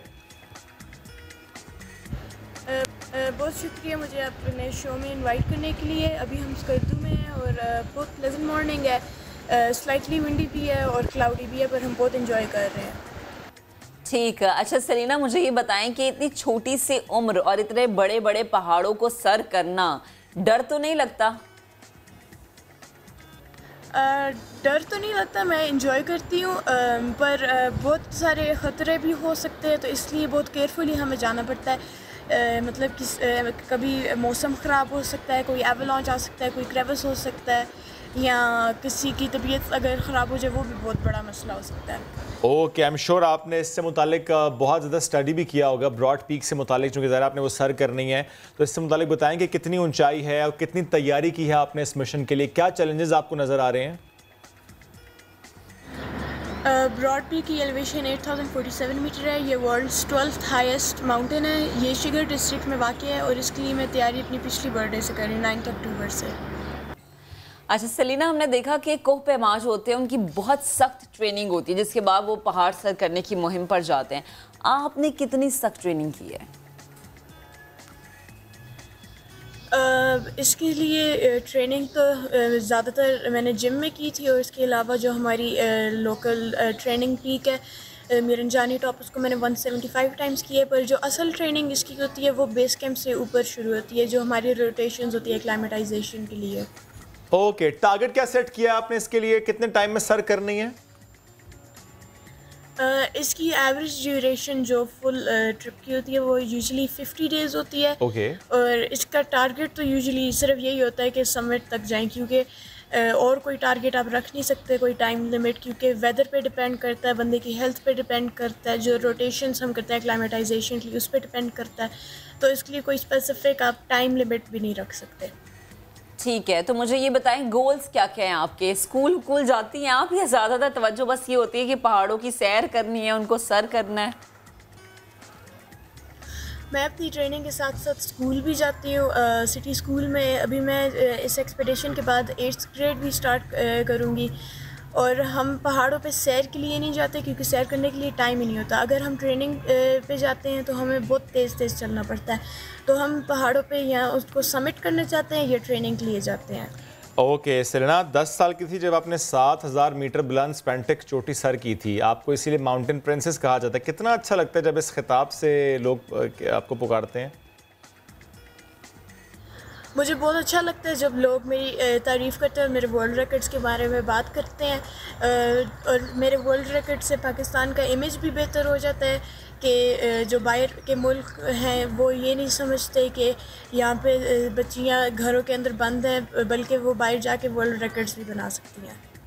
अच्छा सलीना, आपके जो दोस्त हैं वो यकीनन आपको देख के हैरान होते होंगे, आपसे पूछते भी होंगे कि कैसे इतने बुलंदो बाला पहाड़ों पर चली जाती है, तो आप क्या जवाब देती हैं उन्हें?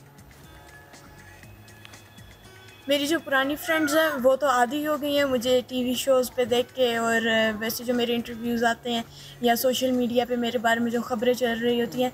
पर जो नई फ्रेंड्स होती हैं वो कभी कभार पूछ लेती हैं कि मैं कैसे करती हूँ, तो फिर मैं सारी फ्रेंड्स को इनवाइट कर लेती हूँ हमारी ट्रेनिंग पीक पे जाने के लिए, पर उनको वो भी बहुत मुश्किल लगती है। ओके सेलेना, लास्टली आपके फादर आपकी कंटिन्यूस सपोर्ट है, अभी भी साथ मौजूद हैं, उनको कुछ कहना चाहेंगी? At the same time as fellows को कोई पैगाम देना चाहेंगी? सुनने वालों को कहना चाहेंगी कुछ?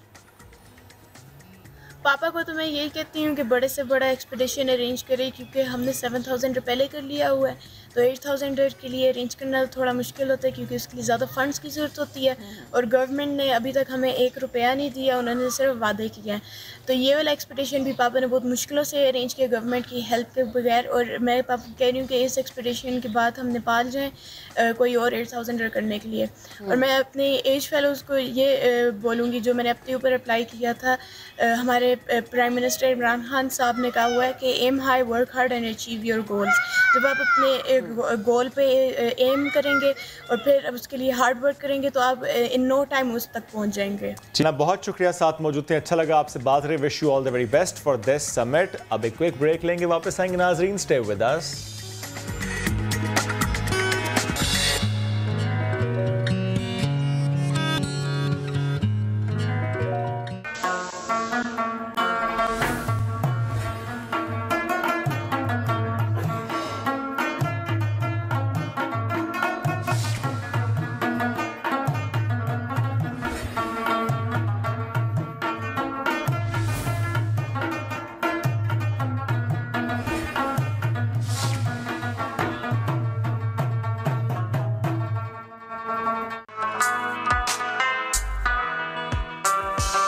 पहुंच चुके हैं कुमराट वैली। खूबसूरत ये वादी, शानदार इसके नज़ारे। जरा रास्तों की बात करते हैं। कुमराट वैली पहुंचने के 2 रास्ते हैं। अगर आप दीर से आएंगे तो 4 से 5 घंटे लग जाएंगे। रास्ता थोड़ा सा ऑफ रोड करना पड़ता है। लेकिन अगर आप आएंगे कलाम वाली साइड से तो कलाम से बटगोई तकरीबन 3 घंटे, फिर बटगोई से कुमराट 5 घंटे लग जाते हैं। 44 किलोमीटर तवील एक केबल कार जो चित्राल में मटा क्लस्ट पॉइंट से कुमराट तक आएगी। रास्ते में 7 स्टेशन होंगे। वादी से बर्फपोश पहाड़ का खूबसूरत नज़ारा, थल्लो पास का ग्लेशियर जहां से आ रहा है पानी, एक मकाम है 2 जंगा जहां पर 2 दरिया मिलते हैं। यहाँ से बहुत दूर है, हाइकिंग करनी पड़ती है, 3 से 4 घंटे लग जाते हैं। यूं तो कुमराट वैली में जहां निगाह पड़े वहां है खूबसूरती, लेकिन हम कुमराट वैली के मेन पॉइंट से 20 मिनट की ड्राइव के बाद अब पहुंच चुके हैं उस पॉइंट पर जिससे इमरान खान साहब ने डिस्कवर किया। चले आओ पहाड़ों की कसम, चले आओ आबशार की कसम। लालगा आबशार, खूबसूरत आबशार, ऊपर से गिरता ये पानी, यहाँ लग रही है ठंड। एक तरफ है फूल, शानदार नज़ारे, और यहाँ पर पहुँचने के बाद बड़ा ही मज़ा आ रहा है। हर जगह खूबसूरत, लेकिन इस जगह का मज़ा कुछ अलग है। तो जनाब, हमने कल आपको कुमराट की सैर करवाई थी। इस सैर पर हम आपको लेकर निकले थे, लेकिन पिक्चर अभी बाकी है। वादी कुमराट जहां कुदरत गले मिलती है, ऐसी ही हसीन वादी का खूबसूरत मकाम है बाटगोई और दश्ते लैला। 10,800 फीट की बुलंदी पर सरसब्ज मैदान, चारों तरफ जो है बर्फपोश पहाड़ी चोटियां हैं, सयाहों को दावत देती हैं कि आएँ इसका नज़ारा करें। कुमराट और कलाम के मिड पॉइंट तक पहुंचने के बाद क़याम से मुताल्लिक दिलचस्प बात है कि बहुत सारे लोग सोचते होंगे कि रहेंगे कहाँ पर, तो ये भी अब मसला हल हो गया। महकमा सयाहत खैबर पख्तूनख्वा के ताउन से कुमराट के वो गेस्ट हाउसेस जिन पर पहले ताले लगे हुए थे, वहाँ अब आम सयाह अपनी फैमिलीज़ के हमरा रुक सकते हैं, क्योंकि हुकूमती गेस्ट हाउसेस की ऑनलाइन बुकिंग जारी है। बुकिंग हो सकती है। मैं मज़ीद बातें नहीं करूँगी, मज़ीद आपको नहीं तड़ पाऊँगी। शुएब के ज़रिए वापस आपको लेके चलते हैं वादी कुमराट, और जो उसके बाकी हिस्से रह गए थे जिनकी हमने सैर करनी थी, तो आज हम उन हिस्सों की सैर करते हैं। Good morning from Kumrat valley. ये दरियाए पंचगोड़ा है। चले आओ पहाड़ों की कसम, चले आओ आबशार की कसम। जंगल में मंगल की खूबसूरत मिसाल है ये। हम जब जंगल की बात करते हैं ऊशु फॉरेस्ट जहन में आता है, लेकिन जब हम यहाँ से गुजर रहे हैं, बाड़गोई से 20 मिनट पीछे हैं अभी हम, और यहाँ का जंगल ये ज़्यादा घना जंगल है। ज़्यादा देर रुकेंगे नहीं। इस जंगल से मुतालिक बहुत कहानियाँ सुन रखी हैं। चीता भी आ जाता है, ये भी सुन रखा है, लेकिन रात के वक्त आता है या ऑफ सीज़न आता है। इस वक्त जो ये इमारत आप देख रहे हैं, इसकी बात करना बड़ा ज़रूरी है। इमरान खान साहब ने एक बात की थी। उन्होंने कहा था जो सरकारी इमारतें हैं, स्पेशली उन स्पॉट्स पर जहाँ पर टूरिस्ट जाते हैं और जिनको एक बड़ा सा ताला वहाँ पर नज़र आता है, हर कोई वहाँ जा नहीं पाता, तो ऐसे में 140 ऐसी इमारतें जो सरकारी महकमों के अंडर थीं, इन स्पॉट्स पर, इन लोकेशंस पर जहाँ पर टूरिस्ट जाते थे, अब वो तमाम टूरिज़्म अथॉरिटी के अंडर आ चुके हैं। 140 में से 114 इमारतें ऐसी हैं जो बिल्कुल ठीक हालत में हैं, लेकिन इनको रेनोवेट किया जाएगा और फिर लीज आउट किया जाएगा। और कैसे बुक कराई जा सकती हैं इतनी खूबसूरत लोकेशंस पर, तो टूरिज़्म डिपार्टमेंट के साथ लिंक करके एनओसी से लेके आप आराम से यहाँ पर आएँ और घर जैसा माहौल पाएँ। यानी ये पूरा आप बुक करा सकते हैं। इसमें ड्राइंग रूम भी है, इसमें रूम भी है, इसमें किचन भी है, तो आपकी पूरी फैमिली यहाँ पर आकर स्टे करे, just like your own home. तो ये जंगल, इसके अंदर ये इस खूबसूरत लोकेशन पर ये इमारत, तो बिल्कुल एक खूबसूरत सा गेस्ट हाउस हो सकता है आपका। पहले ऐसा नहीं होता था। तो ये है जनाब नया पाकिस्तान, जिसके लिए हम कहते हैं बदल रहा है पाकिस्तान। और अब हर पाकिस्तानी जो हक रखता है किसी जगह पर जाकर रहने का, हर पाकिस्तानी का हक है, वो अब रह सकता है। तो अब पहले वाला हिसाब नहीं, ये नया पाकिस्तान। ये दरवाजे खुल चुके हैं। ये इमारतें जो पहले सरकारी महकमों के पास थी, अब टूरिज़्म डिपार्टमेंट के पास हैं, जहाँ पर आप आसानी से आकर रह सकते हैं। बड़ा ही खूबसूरत नज़ारा है यहाँ से, इस जंगल का, इन पहाड़ों का। मौसम बहुत अच्छा है। बहुत हल्की हल्की सी बारिश भी स्टार्ट हो गई। देखते हैं बाड़गोई में कैसा मौसम है। अल्लाह करे बारिश हो या हो बर्फ़बारी, तो वहाँ के शानदार नज़ारे दिखाएंगे आपको। और जूं बाड़गोई के पास हम पहुँच रहे हैं, सांस फूल, ऑक्सीजन लेवल्स कम हो रहे हैं, ठंड बढ़ रही है, सर्दी की शिद्दत में इजाफा हो रहा है, क्योंकि पहाड़ों पर जमी बर्फ़, यानी वो बर्फ़ जो नहीं पिघली, चूँकि वहाँ पर सूरज की रोशनी नहीं पहुँच पाती, वो नहीं पिघली अभी तक, इसलिए भी ठंड में इजाफा है। एक कॉम्बिनेशन है यहाँ पर मैदान और पहाड़ का, और आगे भी कुछ ऐसा ही है। चलते हैं, अब इंतज़ार ही नहीं हो रहा कि बाड़गोई देखें और आपको दिखाएं कि how beautiful is that. Batakoi top, बहुत ठंड है। कराची वाले छा गए हैं, भला क्यों? कराची का बहुत प्यारा जोड़ा, एडवेंचरस जोड़ा, mister Ilyas and Mrs Ilyas यहाँ पर हैं, और हमने इन्हें पकड़ लिया या इन्होंने हमें रोक लिया, ये एक सवाल है, लेकिन अब करते हैं गुफ्तगू। अस्सलाम वालेकुम। वालेकुम सलाम। कैसे आप? करम है अल्लाह का शुक्र भाई। अस्सलाम वालेकुम जी। भाभी वालेकुम कैसी हैं? सलाम। ठंड लगता है भाभी को, बहुत लग रही है ठंड, वाकई बहुत ज्यादा है। इस वक्त 10 डिग्री सेंटीग्रेड है।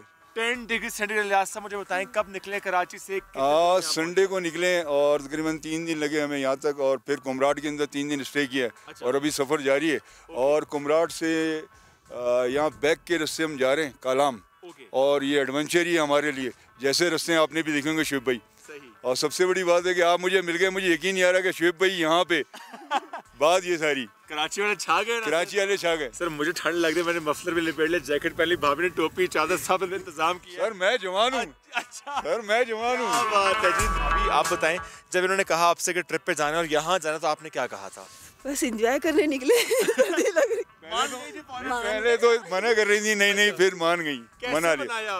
बस मैंने फिर इनको बाइक पे गुड़मारा का ट्रिप कराया। जब गुड़मारा का इन्होंने ट्रिप करा तो इनको बहुत एक्साइटमेंट हुई, बहुत मजा आया। तो इन्होंने कहा चलो, लेकिन यहाँ आगे फंस गई हैं रास्ते देख के। मैं इनसे कह रहा हूँ बस ये कलाम पहुँचेंगे, फिर पक्की रोडें हैं सारी, कोई इशू नहीं है। भाभी ठंड बहुत लग रही है। बहुत ठंड लग रही है। रास्ते में कितनी बार ऐसा हुआ कि लोगों ने अप्रिशिएट किया कि वाओ कितना एडवेंचरस छोड़ा है ये। बहुत लोगों ने अप्रिशिएट किया। किसी ने तो बाजी दुपट्टा तो नहीं आ जाएगा टायर में, ऐसा नहीं ऐसा ऐसा कुछ नहीं हुआ। ट्रिप मुकम्मल करने के बाद चूंकि ज़रा उनकी फरमाइश पे ट्रिप मुकम्मल है, कोई फरमाइश आप करेंगे उनसे? सारी फरमाइश पूरी करते हैं। माशाल्लाह। इनकी फरमाइश ये है कि नेक्स्ट ट्रिप जो है सब बच्चों के साथ। इंशाल्लाह। बच्चे वैसे ट्रिप करते रहते हैं? बिल्कुल करते रहते हैं। अच्छा ये बताएं, ये बाइक पे आप आए, ये बाइक पे बड़ा सामान आपने जो है लाते, कहीं कैंपिंग भी की है? नहीं कैंपिंग की है, कुमराड में की है। मेरा कैंप अभी यहाँ सामने रखा हुआ है। कैंप मैंने सामने ये फ्रंट जो बना है। कैंप करेंगे? नहीं मैं डेली कैंपिंग करता हूँ, होटलिंग करता ही नहीं, डेली कैंपिंग। ठंड है। और सिर्फ कैंपिंग नहीं, मैं कुकिंग भी खुद करता हूँ और अपनी वाइफ को बना के खिलाता हूँ पूरे रस्ते। और क्योंकि ये घर पे मुझे बना के खिलाती हैं तो हम सफर में तो कुकिंग चूल्हा सारी चीजें मेरे पास मौजूद हैं। जबरदस्त। कराची में है गर्मी बहुत ज्यादा, यूं तो पूरे पाकिस्तान में बिल्कुल क्या सताए कराची वालों को, कुछ कहना चाहेंगे यहाँ से? मैं तो सिर्फ यही कहना चाहूँगा कि आए यहाँ पे विजिट करें इन इलाकों का। और जून जुलाई का सीजन है और मैं कहता हूँ कराची वाले अगर यहाँ नहीं आए तो कहीं नहीं गए, फिर बेकार है वो। क्या बात है, थैंक यू वेरी मच जी। Welcome sir. आपका सफर खैरियत से गुजरे, इंशाल्लाह कराची में मुलाकात। थैंक यू सो मच भाई। ये बाइक पर जा रहे हैं, आज यहीं रुकेंगे, हम नहीं रुक सकते, यहाँ पर बहुत ठंड है। अभी आपको ऊपर टॉप पर भी लेकर जाऊंगा, बहुत ज़्यादा ठंड है, हाथ फ्रीज और हल्की हल्की सी बारिश। अगर बारिश हुई तो फिर बारिश हुई तो सब चीज़ें मौजूद हैं। और बर्फबारी हो गई तो गोला गंडा बनाएंगे, वो भी मौजूद है। कलर सारे मौजूद हैं, गोला गंडा बनाने का सामान भी मौजूद है। गोला गंडा बनेगा, काम पक्के हैं मेरे पास। वैसे मेरी भी दुआ है कि आज हम कुछ तरह भी बैठेंगे, शायद बर्फबारी हो ही जाए, क्योंकि कल हुई थी बर्फबारी। बिल्कुल। बटाकोई टॉप, यहाँ पर लगे हैं कैंप्स, हो रही है यालाबारी, बारिश भी है, ओले भी पड़ रहे हैं, कभी पड़ते हैं कभी रुक जाते हैं, बहुत ज़्यादा ठंड हो चुकी है। जो लोग भी यहाँ पर आना चाहते हैं और कैंपिंग करना चाहते हैं वो सिर्फ वही आए जो बहुत ज़्यादा बर्दाश्त कर सकते हैं मौसम को और सख्ती को। चुके पहुँचना तो मुश्किल है, यहाँ रहना बहुत मुश्किल है, क्योंकि one of the highest point of Pakistan, एक पीक है, तो ठंड भी ज़्यादा है, ऑक्सीजन लेवल भी कम है। यहाँ बैठ के चाय पी रहे थे, बड़ा शानदार नज़ारा था, और जब यालाबारी स्टार्ट हुई तो मज़ा आ गया। ज़्यादा देर यहाँ रुक नहीं सकते क्योंकि आगे भी जाना है, दश्ते लैला को क्रॉस करना है, लेकिन यहाँ पर आके मज़ा बहुत आ रहा है। मैं कहता हूँ कि जितना मैंने ट्रैवल किया अब तक, क्योंकि मैंने चित्राल ट्रैवल किया है, मैंने दीर ट्रैवल किया है, तो अब तक का जो सबसे ठंडा पॉइंट है वो यही है। जून जुलाई गर्मी है पूरे पाकिस्तान में, लेकिन यहाँ पर है सर्दी। और जो भी कैंप करना चाहता है, मैं कहूँगा जी यहाँ आके कैंप करें, तो आपको मज़ा आ जाएगा। वंडरफुल एक्सपीरियंस और बहुत डिफरेंट एक्सपीरियंस होगा कि हर तरफ आपको बर्फ़ से ढकी चोटियाँ दिखाई देंगी। और यहाँ पर वो जो होटल्स वाले हैं, चूँकि यहाँ पर रहने के लिए सिर्फ कैंप्स हैं, वो ये कहते हैं कि बारिश तकरीबन यहाँ पर होती रहती है रोज़ाना, यालाबारी भी होती रहती है, तो जी मज़ा आ गया। फाइनली बटाकोई टॉप पर पहुँच चुके हम। ऑक्सीजन लेवल्स लो, सांस फूल रहा है, दरख्त कम है, यहाँ पर हल्की हल्की सी बारिश हो रही है, बहुत ठंड है, बहुत प्यारा मौसम है। जहाँ पर निगाह दौड़ाएं वहाँ पर बर्फ़ पोश पहाड़ी चोटियाँ हमें दिखाई देती हैं। ये पहाड़ी सिलसिला, खूबसूरत सिलसिला, ऊपर लेकर चलते हैं आपको और दिखाते हैं व्यू। वहाँ से मैदान भी नज़र आ रहा है और पहाड़ भी, और बारिश अगर थोड़ी सी तेज़ हो गई तो शायद बर्फ़बारी भी हो जाए। कल बर्फ़बारी हुई थी। बहुत ही ज़्यादा ठंड है, थोड़ी सी एहतियात के साथ, क्योंकि जो भी यहाँ पर आता है एहतियात के साथ इस पॉइंट पर ज़रूर आता है, क्योंकि यहाँ से नज़ारा है बड़ा शानदार, बड़ा खूबसूरत। मेरा प्यारा केपी, मेरा प्यारा ये इलाका, जहाँ पे हर तरफ जहाँ निगाह पड़ रही है बड़ा खूबसूरत सा इलाका। और मैं लेफ़्ट साइड ऊपर आके बल्कि आपको दिखाता हूँ, जिसे कहते हैं दश्ते लैला। दश्त ऐसी जगह जहाँ सरासा डर लगे, खौफ आए। लैला की खूबसूरती मशहूर है, शायद इसीलिए इस इलाके को कहते हैं दश्ते लैला। अब इस तरफ को देखिए, वो पहाड़ी सिलसिला, बर्फ़ से अटी चोटी, और अभी हम जाएंगे आगे, लेकिन यहाँ का सफ़र यहीं ख़त्म करते हैं।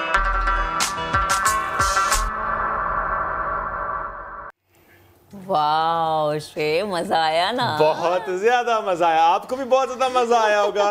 जरूर प्लान कीजिएगा, जाइएगा। जरूर जाएं। और अब आपको तो घबराने की भी जरूरत नहीं है कि आप रहेंगे कहाँ, क्योंकि कैंपिंग हो सकती है, प्लस 20 मिनट पहले वो गेस्ट हाउस भी है जनाब। तो आगे बढ़ते हैं। हम मेहनत की बात करते हैं कि जनाब जब मेहनत करते हैं तो उसका सिला ज़रूर मिलता है। इंसान अगर मेहनत करे तो किसी भी चीज़ को हासिल कर लेता है, कोई भी मुश्किल जो है उससे ख़ुद को निकाल लेता है। इसी कोशिश में लगा हुआ है पेशावर का 29 साला नौजवान जो बिनाई से तो महरूम है लेकिन बहुत से काम कर लेता है, बहुत से लोगों के लिए मशअले राह है, बहुत से लोगों के लिए सबक है। शहाबुल रहमान की रिपोर्ट आपको दिखाते हैं। जी बिल्कुल, इस वक्त मैं मौजूद हूँ एक ऐसे नौजवान के साथ जिनकी आंखों की रोशनी तो नहीं है लेकिन ज़िंदगी की रोशनी की तलाश में है। महमूदुल हसन हाफिजुल कुरान भी है और कई अपने एक दुकान में काम भी करते हैं, अपनी एक दुकान भी उन्होंने डाली है और उसके अलावा क्या कुछ करते हैं इस वक्त वो मेरे साथ भी मौजूद हैं, उनसे बात करते हैं। अस्सलाम वालेकुम महमूदुल हसन, ये बताएं कि आपकी उम्र क्या है और कब से आपकी आंखों की रोशनी नहीं है और कितनी तालीम आपने की है? जी मेरी आँखों की नाबीना जो है वो तो पैदाइशी हूँ और मेरी एज 30 साल है। मैट्रिक तक मैंने तालीम हासिल की है और ये यहाँ पे इलेक्ट्रिशियन वगैरह की ये मैं वर्क कर रहा हूँ इस वक्त। अच्छा, इसके अलावा आप क्या कुछ करते हैं? हमने ये सुना है कि आप एक दुकान आपकी है जहाँ पर आप काम करते हैं, वहाँ पर आपका हाथ कौन बटाते हैं उस काम में? जी मेरी एक दुकान है, मेरे साथ वहाँ पे कभी मेरी वालदा होती हैं, कभी मेरी वाइफ मेरी मिसेस होती है और मेरे हाथ वो वहाँ पे बटाती हैं। अच्छा, वहाँ पर दुकान में आपकी आंखों की रोशनी भी नहीं है तो कभी किसी लोगों ने आपके साथ धोखा किया है या कोई जाली नोट या लोगों का वहाँ पर आपके साथ रवैया किस तरह है? जी रवैया तो इतना कोई अच्छा भी नहीं है, समझ लें तो धोखा तो हो ही जाता है, कभी कभार एक आध मर्तबा हुआ भी है लेकिन फिर भी अल्लाह का करम है, काम चल जाता है। अच्छा, महमूदुल हसन के जो वालिद साहब है वो भी हमारे साथ मौजूद हैं। सर ये बताइएगा कि आपकी क्या ख्वाहिश है, हुकूमत आपकी किस तरह मदद करे? बिस्मिल्लाहिर्रहमानिर्रहीम, मैं अपनी गवर्नमेंट से मदद नहीं बल्कि अपना हक चाहता हूँ कि मेरे ये बच्चा जो है ये अपनी फैमिली का कफ़ील है, इसको एक सरकारी नौकरी दी जाए हमारे इंस्टीट्यूट में ब्लाइंड वर्कर के पोस्ट पर या और 2% के कोटे पर किसी महकमे में भी इसको जगह देकर इंशाअल्लाह अज़ीज़ ये एक बेहतरीन शहरी बन सकता है और हुकूमत के लिए बड़े काम कर सकता है। इसके पास जो स्किल हैं वो आगे नाबीनाओं को फराहम भी कर सकता है, तो मुनासिब हक दिया जाए। हम अपने हक के लिए बस मुतालबा करते हैं, बाकी हम भीख नहीं मांगते, किसी मदद का वो नहीं करते, बस हमें अपना हक दिया जाए। महमूदुल हसन अपने जैसे कई नौजवानों के लिए मिसाल भी है और साथ में महमूदुल हसन ने हमारे साथ ये भी उनकी ये ख्वाहिश है कि हुकूमत उनकी मदद करे, उनको एक जगह नौकरी दे। उन्होंने ये कहा है कि मेरे साथ मेरे दुकान में मेरी वालदा कभी होती है, कभी मेरी वाइफ होती है, तो उनकी ये एक ख्वाहिश है कि हुकूमत अगर उनको मौका फराहम करे कि उनकी वालदा और उनकी वाइफ घर पर बैठ जाए और महमूदुल हसन घर का कफील बन जाए। जी आगे बढ़ते हैं जनाब, सनती शहर का रुख करते हैं। फैसलाबाद में केनाल पर लापरवाही से गाड़ी चलाने वाला पुलिस के हत्थे चढ़ गया है। नौजवान की खतरनाक ड्राइविंग की वीडियो सोशल मीडिया पर वायरल हुई थी। पुलिस ने गाड़ी कब्जे में लेकर कार्रवाई शुरू कर दी है। मजीद बात करेंगे अपने नुमाइंदे यूसुफ चीमा ने हमें ज्वाइन किया। यूसुफ बताइएगा, ये जो ड्राइवर है किस नाम से इसकी शनाख्त हुई है, इसका क्या कहना है, क्या मौक़िफ़ है इसका? इतनी खतरनाक ड्राइविंग और वो भी ऐसे रोड पर जहाँ पर साइड्स पे बहुत ज्यादा गाड़ियां हैं, रिक्शे क्यों कर रहा था?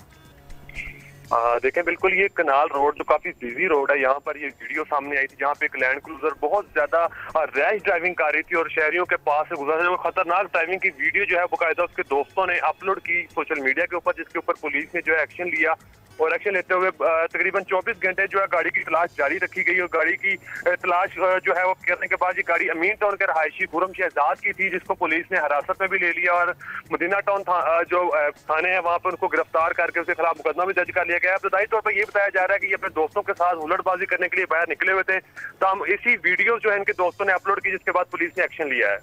शुक्रिया, आपने अपडेट किया। एक ब्रेक लेंगे, वापस आएंगे, साथ रहिए।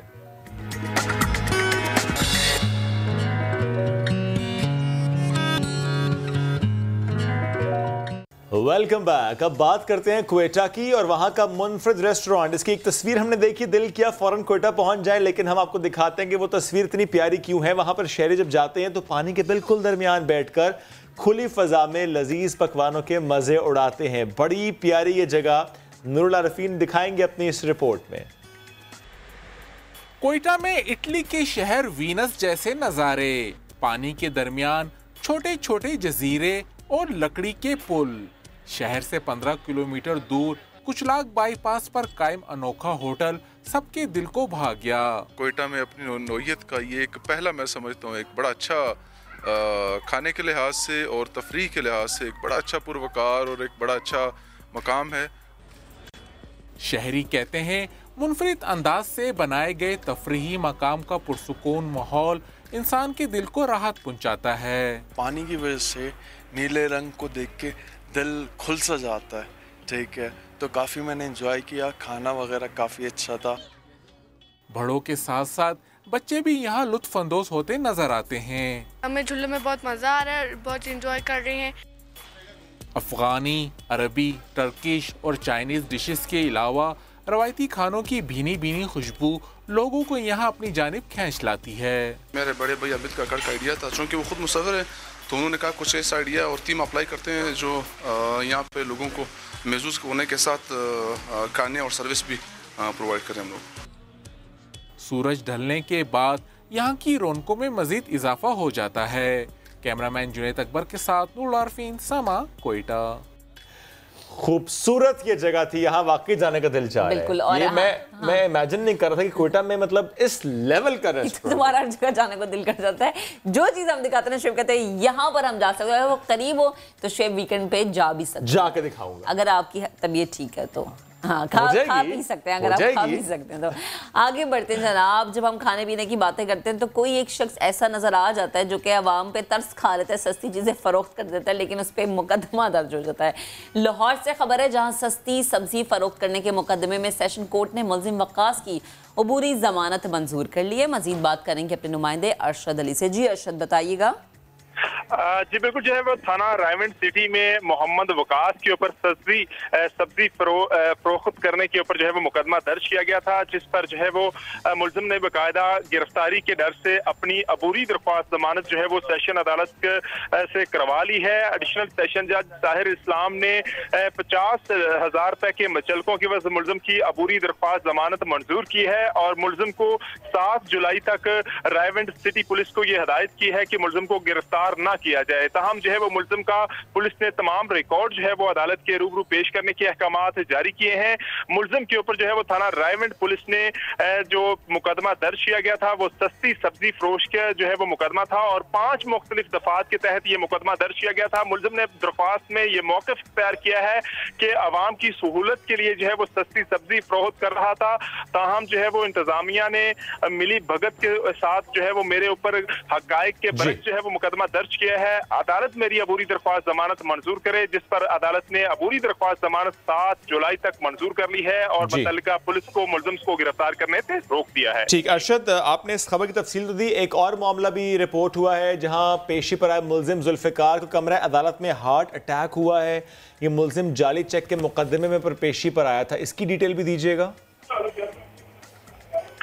जी बिल्कुल, जो है वो ये मुल्जिम जाली चेक के मुकदमे में बुरी दरख्वास्त जमानत के सिलसिले में अलल सुबह सेशन अदालत लाहौर में पेश हुआ था। ताहम जो है वो सेशन अदालत में जैसे ही ये कमरा अदालत में मौजूद था उस वक्त मुल्जिम को जो है वो हार्ट अटैक, दिल के पर जो है वो तकलीफ शुरू हुई, जिस पर जो है वो मुल्जिम के वहाँ पर जमीन पर गिर गया। ताहम जो है वो मुतल्लिका अदालती अमले ने जो है वो मुल्जिम को वहाँ से फौरी तौर पर रेस्क्यू किया। एडिशनल सेशन जज शहजाद मुजफ्फर हमदानी की अदालत में जो है वो मुल्जिम के ऊपर मुबैना तौर पर अटैक होने की इतला थी, जिसको फौरी तौर पर रेस्क्यू 1122 ने जो है वो मुतल्लिका म्यू हॉस्पिटल में मुंतकिल कर दिया है। ताहम जो है वो मुल्जिम के खिलाफ थाना टाउनशिप पुलिस ने जाली चेक का मुकदमा जो है दर्ज कर रखा था और मुल्जिम गिरफ्तारी के डर से सेशन अदालत से अपनी अबूरी दरख्वास्त जमानत करवाने पहुंचा था। ठीक है अरशद, आपका शुक्रिया डिटेल्स के लिए। आगे बढ़ते हैं जनाब। सबसे लंबी साइकिल बनानी हो या छोटी छोटी सी गाड़ियां चलानी हो, गत्ते से बनाकर छोटा सा टीवी दिखाना हो या फिर कोई भी ऐसा काम, लैया के जगह जट के लिए सब चीज़ें जो हैं बाएं हाथ का खेल है।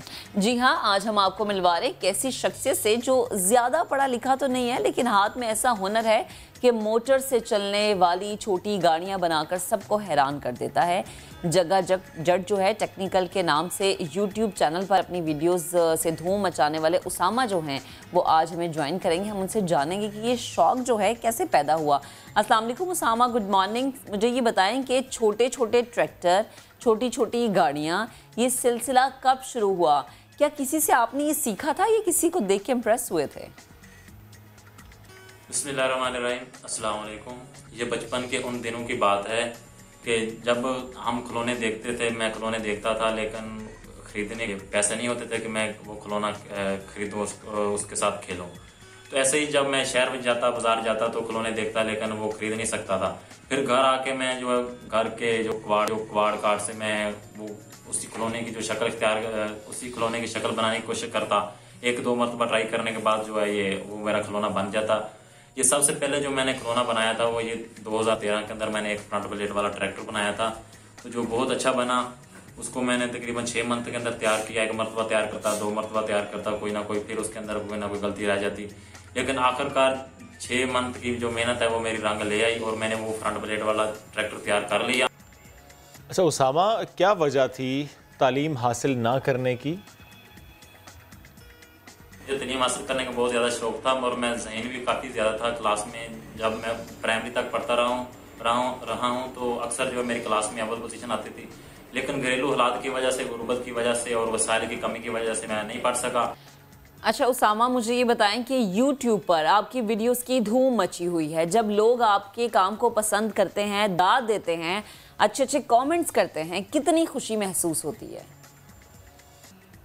इन्होंने मुझे बहुत खुशी महसूस होती है कि जब लोग मेरे YouTube चैनल जगह जगह टेक्निकल पर आते हैं और मेरी वीडियोस को देखते हैं, मेरी वीडियो को लाइक करते हैं और नीचे अच्छे अच्छे कमेंट करते हैं, खुसूसन इंडिया और इंडिया के अलावा और भी बैरून मुल्क। मुझे पता भी नहीं होता, लोग पता नहीं किस किस मुल्क से मुझे कॉल करते हैं, मेरे साथ रब्ता करते हैं, कहते हैं कि यार आपने ये जो चीज़ बनाई है हमें बहुत पसंद आई है, आपकी वीडियो हमने देखी है, हमारे बच्चे जो है आपकी चीज़ें बहुत पसंद करते हैं। तो यकीनन जब ऐसा होता है मेरे साथ तो मुझे मेरी फीलिंग जो बहुत अच्छी होती है, तो मुझे बहुत दिली खुशी महसूस होती है कि अल्लाह ताला ने मुझे इतनी इज्जत दी है कि लोग पाकिस्तान के अलावा और भी मुल्कों से जो है वो मुझे मेरे साथ रब्ता करते हैं और मुझे कहते हैं कि यार कमाल की आपने ये वीडियो बनाई है, कमाल की आपने ये खिलौना बनाया। अच्छा उसामा, क्या ये गाड़ियाँ सिर्फ वीडियोस के लिए बनाते हैं या फिर बेचते भी हैं? और सबसे छोटी गाड़ी या ट्रैक्टर अगर बेचते हो तो कीमत क्या होती है? जी, अभी तक तो मैं जो है ये जितनी भी गाड़ियाँ या जितने भी खिलौने बना रहा हूँ, ये अभी तक तो मैं अपने YouTube चैनल के लिए बना रहा हूँ, अपने शो के लिए बना रहा हूँ। अभी तक मैंने ना कोई खिलौना बेचा है और ना ही मेरा बेचने का इरादा है। और जो सबसे मेरे पास छोटा खिलौना या छोटी गाड़ी है उसकी कीमत जो है सबसे जो कम कीमत वाला जो मेरे पास खिलौना या छोटी गाड़ी या छोटा ट्रैक्टर है उसकी कीमत जो 10,000 से ऊपर है। ठीक है उसामा, ये बड़ा ज़बरदस्त हुनर है और यकीनन ये दाद के काबिल भी है। तो क्या आप ये हुनर बच्चों में मुंतकिल कर रहे हैं? बच्चों को ऐसी चीज़ें बनाने की ट्रेनिंग देते हैं आप? नहीं जी, अभी तक तो मैं किसी बच्चों को ये ट्रेनिंग जो ये खिलौने बनाने की ट्रेनिंग नहीं दे रहा, क्योंकि ये बज़ाहिर जितना काम आपको आसान नजर आता है इतना आसान नहीं है। ये हर किसी की जो बस की बात नहीं है, जिसको हर बच्चा या हर को आदमी नहीं कर सकता।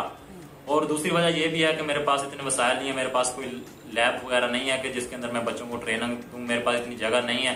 अगर अल्लाह ने मुझे जो तौफीक दी, मेरे पास जगह हुई तो इंशाल्लाह मैं लैब बनाऊंगा और बच्चों को और जितने भी मेरे तरह के टैलेंटेड लोग हैं मैं उनको इंशाल्लाह ज़रूर काम सिखाऊंगा और इस काम की वजह से उनकी जिंदगियां जो वो बेहतर। उसामा, आपकी ज़िंदगी में बहुत चैलेंजेस रहे, तालीम का भी ज़ाहिर है एक मसला रहा, आप नहीं उस तरह से हासिल कर पाए, वसाइल का भी आपको मामला ऐसा रहा कि कमी का सामना रहा। घबराए नहीं आपने फिर भी हौसला नहीं हारा। नौजवान जो हौसला हार जाते हैं, जो परेशानी से घबरा जाते हैं, क्या पैगाम देना चाहेंगे उनको?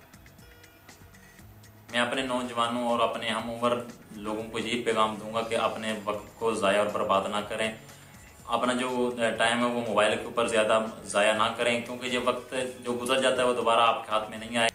ठीक है Usama, thank you so much, साथ मौजूद थे आप, बहुत अच्छा लगा आपसे गुफ्तगू करके। बढ़ते हैं आगे, लेकर चलते हैं आपको चित्राल। ले जाना ज़रूरी है इसलिए कि चित्राल में किसी का हुआ बड़ा शानदार इस्तकबाल कि दुल्हन की तरह सज गया चित्राल। वजह यह नहीं थी कि उसकी हो रही थी शादी, बल्कि वजह यह थी कि तालीमी मैदान में वो कारनामा उसने सर अंजाम दिया जिसने चित्राल के लोगों का सर फख्र से बुलंद कर दिया। हम बात करें अब्दुल वाहिद खान की। चित्राल से ऑक्सफोर्ड यूनिवर्सिटी तक का ये सफ़र।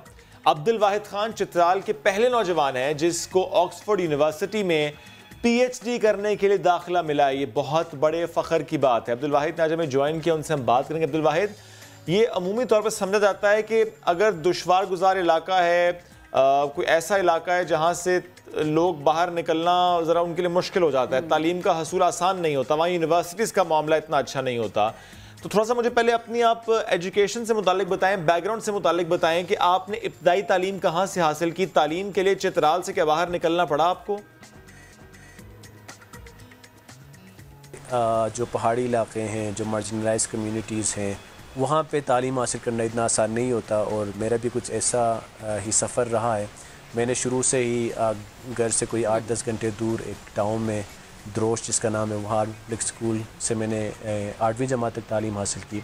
उसके बाद Aga Khan higher secondary school Chitral से मैंने मैट्रिक किया और फिर 1 साल के लिए youth and exchange study programme के थ्रू अमेरिका चला गया था। और वहाँ से वापस आके फिर मैंने Aga Khan higher secondary school Karachi से जो अपना इंटरमीडिएट है वो मुकम्मल किया। और फिर जो यूनिवर्सिटी है वो मैंने हबीब यूनिवर्सिटी कराची से सोशल डेवलपमेंट एंड पॉलिसी का जो एक प्रोग्राम होता है वो मैंने पढ़ा। और वहाँ के बाद फिर मैंने एक स्कॉलरशिप के लिए अप्लाई किया institute of Ismaili studies London में। वहाँ पे मेरी सिलेक्शन हुई तो 2 साल मैं लंदन में रहा इंस्टीट्यूट ऑफ इस्माइली स्टडीज़ में।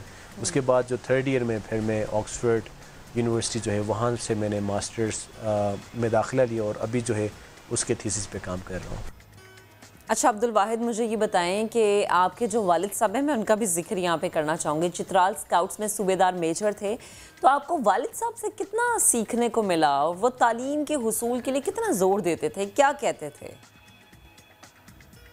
उनका मेरे ख्याल में बहुत बड़ा रोल था, क्योंकि शुरू में जो है हमारे गांव में इतना ट्रेडिशन नहीं है कि आप बच्चों को गांव से घर से बाहर आप जो है ना स्कूल के लिए भेजें।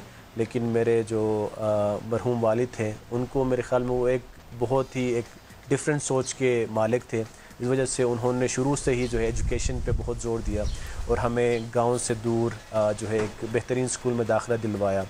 और उसके बाद हमेशा से उनकी ख्वाहिश थी कि हम कुछ अच्छा करके दिखाएं और उनसे हमेशा सीखने को मिलता था, स्पेशली जब वो रिटायर होके घर आए और गांव में जो एक लीडरशिप पोजीशन उन्होंने संभाली और गांव के जितने मसाइल थे वो जब सॉल्व करने लगे तो हमेशा कुछ ना कुछ उनसे सीखने को मिलता था। स्पेशली जो लोगों से किस तरह से आप डील करते हैं, किस तरह से आप जो है ना लोगों से निगोशिएट करते हैं और किस तरह से लोगों को यूनाइट करते हैं, ये सारे जो मेरे ख्याल में लीडरशिप क्वालिटीज़ हैं वो मेरे जो मरहूम वालिद थे उनसे सीखने को मौका मिला। मुझे बताएं, अब तो ऑक्सफोर्ड यूनिवर्सिटी में दाखिला मिल गया, PhD करने के बाद क्या करना चाहेंगे? प्रोफेशनल गोल क्या है? फाइनली यही है कि किसी न किसी इंस्टीट्यूशन के थ्रू या फिर जो मेरे अपने कुछ जो इनिशिएटिव्स हैं जिस तरह के चित्राल एकेडमिक्स है उनको आगे बढ़ाऊँ, रिसर्चर्स की एक कम्युनिटी बनाऊँ और जो है ना कोई भी हम पॉलिसी बनाते हैं, कोई भी हम काम करते हैं, लोगों की ज़िंदगियों के बारे में जो हम पॉलिसियाँ बनाते हैं उनको मेरे ख्याल में एकेडमिक काम के थ्रू अगर अवेयर किया जाए तो फिर उसका बड़ा फ़ायदा होगा। तो इसी की तरफ हम राग़िब हैं और होपफुली इसी फील्ड में कुछ ना कुछ कर सकें। लेकिन अभी तक मतलब कोई शोर नहीं है कि क्या किस डिपार्टमेंट में काम करेंगे, वो बाद में फिर फैसला किया जाएगा। ज़बरदस्त। अब्दुल वाहिद, आपके इस्तकबाल के कुछ मनासिर भी हम अपने नाज़रीन को दिखा रहे हैं। पूरे इलाके को दुल्हन की तरह सजाया क्या, कितना यादगार लम्हा था वो जब पूरा गांव आया रिसीव करने के लिए, मुबारकबाद मिली और एक दुल्हे की तरह ट्रीट किया जा रहा था। इतनी इज्जत दी गई, इतनी इज्जत हमारे मुआशरे में दुल्हे को ही मिलती है। मतलब जो रिसेप्शन मुझे मिली यहाँ पे वो बहुत ही यादगार है और मैं बड़ा हैरान हूँ कि पूरे पाकिस्तान में इसको जिस तरह से रिसीव किया जा रहा है, सारे लोग इसको अप्रिशिएट कर रहे हैं। तो मैं हमेशा से सब दोस्तों से भी मैं ये कहता हूँ कि ये मेरे बारे में इतना नहीं है जितना कि कम्युनिटी बिल्डिंग के बारे में, जितना कि कम्युनल लिविंग के बारे में। तो मेरे लिए ये एक फ़ख्र की बात है कि मैं ऐसे कम्युनिटी से हूँ जो एक दूसरे को अप्रिशिएट करते हैं, तो एक दूसरे के जो है ना सेलिब्रेशंस में एक दूसरे का साथ देते हैं और छोटी खुशी हो या बड़ी खुशी हो उसमें साथ मिल के काम करते हैं और साथ मिल के मनाते हैं इस खुशी को। तो मतलब मैं बड़ा उसमें इमोशनल भी हुआ था और बड़ी खुशी भी थी और स्पेशली कि लोग एजुकेशन को सेलिब्रेट कर रहे हैं, तो ये मेरे लिए काफ़ी बड़ी बात थी। और होपफुली मैं उम्मीद करता हूँ कि कम्युनल लिविंग जो है वो मुल्क के दूसरे हिस्सों में भी फैले। अब्दुल वाहिद, ऐसा भी होता है कि अब गांव वाले तमाम अफराद अपने बच्चों को बिलखुसूस से कहते हैं कि जाओ ज़रा 1 घंटा अब्दुल वाहिद के पास बैठ कर आओ, उससे पूछ के आओ, उसके एक्सपोजर से फ़ायदा उठा के आओ, और फिर जब वो आएँ आपके पास ऑक्सफोर्ड से मुतालिक, आपके एक्सपोजर से मुतालिक बात करना चाहें, यूनिवर्सिटी से मुतालिक, इंटरनेशनल जो एक स्टैंडर्ड है एजुकेशन का, उससे मुतालिक, फिर कैसा महसूस होता है आपको? ये काफ़ी फ़नी बात है क्योंकि सब लोगों ने सेलिब्रेट तो किया, लेकिन अक्सर लोगों को पता नहीं है कि ऑक्सफोर्ड यूनिवर्सिटी क्या है या यूनिवर्सिटी क्या है। और तो मुझे मतलब सबको एक तरह से एक्सप्लेन करना पड़ता है कि एक बड़ी यूनिवर्सिटी है जिसमें मतलब मैं पढ़ने जा रहा हूँ, और PhD का मतलब ये है कि आप 16 कंप्लीट करने के बाद फिर मज़ीद पढ़ते हैं। तो मेरे ख़्याल में कोशिश कर रहा हूँ कि लोगों को कुछ समझा सकूँ कि मतलब कि मैं क्या कर रहा हूँ, और ये हमेशा से एक स्ट्रगल रहा है, और घर वालों को भी समझाना मुश्किल होता है, अम्मी को स्पेशली। हमारे यहाँ पे जो मेजॉरिटी ऑफ पॉपुलेशन है वो इतना एजुकेटेड नहीं है कि वो इन सब चीज़ों को समझे, लेकिन वो इसको जिस तरह से रिसीव कर रहे हैं और जिस तरह से उनका हम पे ट्रस्ट है कि अगर जो कुछ आप कर रहे हैं आप अच्छा कर रहे हैं, तो ये मेरे ख़्याल में बड़ी बात है। और ये जो एक प्रोसेस है लोगों को समझाना, और अपनी एक जो दुनिया है जो एकेडमिया की, जो ऑक्सफोर्ड की, उसको मतलब अपने गाँव की दुनिया से किस तरह से जम करना, ये काफ़ी एक इंटरेस्टिंग और काफ़ी फ़नी कभी कभी, और लेकिन बहुत दिलचस्प तजुर्बा रहा है। और अब्दुल वाहिद, कितना मुश्किल था ये, जैसे कि आपने बताया भी कि लोगों को बताना कि ऑक्सफोर्ड एक यूनिवर्सिटी है, एक बड़ी तालीमी दर्स का है जहाँ पर लोग दुनिया भर से आते हैं, तो यकीनन अब इसके बाद लोग चाहेंगे कि हम भी वहाँ जाएं, वहाँ पर पढ़ें। तो बताएं कि आप अपने इलाके के जो नौजवान हैं उनको क्या पैगाम देना चाहेंगे, खुसूसन तालीम के हवाले से?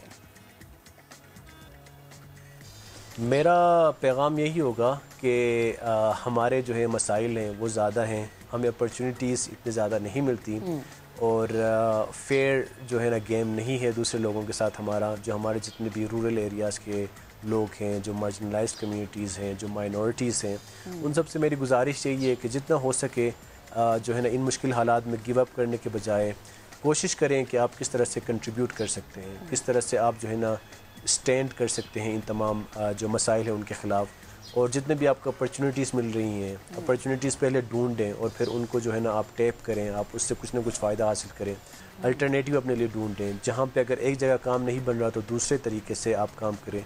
और जो है दुनिया में बहुत सारे मौक़े हैं जो आपका इंतज़ार कर रहे हैं, तो मेहनत से काम करें और जो है ना एक दूसरे को साथ लेके आगे चलें, तो होपफुली जो हमारे जो मसाइल हैं वो हम सब के कॉमन मसाइल हैं, और हम सब मिल के वो सारे मसाइल हल कर सकेंगे। आपका अब्दुल वाहिद, बेहद शुक्रिया। और जैसे कि आपने कहा भी कि आपके वालिद साहब का किरदार बहुत अहम है, तो जो घर के सरबरा होते हैं ना, बच्चों को बनाने में उनका किरदार बहुत ज़्यादा अहम होता है, क्योंकि बच्चे जो देखते हैं वही सीखते हैं। अगर बच्चा वालिद को घर में गुस्सा होते देखेगा तो वो उसकी शख्सियत का हिस्सा बन जाएगा। अगर बच्चा वालिद को अपनी वालिदा पर या घर की किसी भी खातून पर चीखते चिल्लाते या तशद्दुद करते देखेगा तो वो उसका रिएक्शन देगा। वो बागी हो सकता है घर वालों से, माँ बाप से।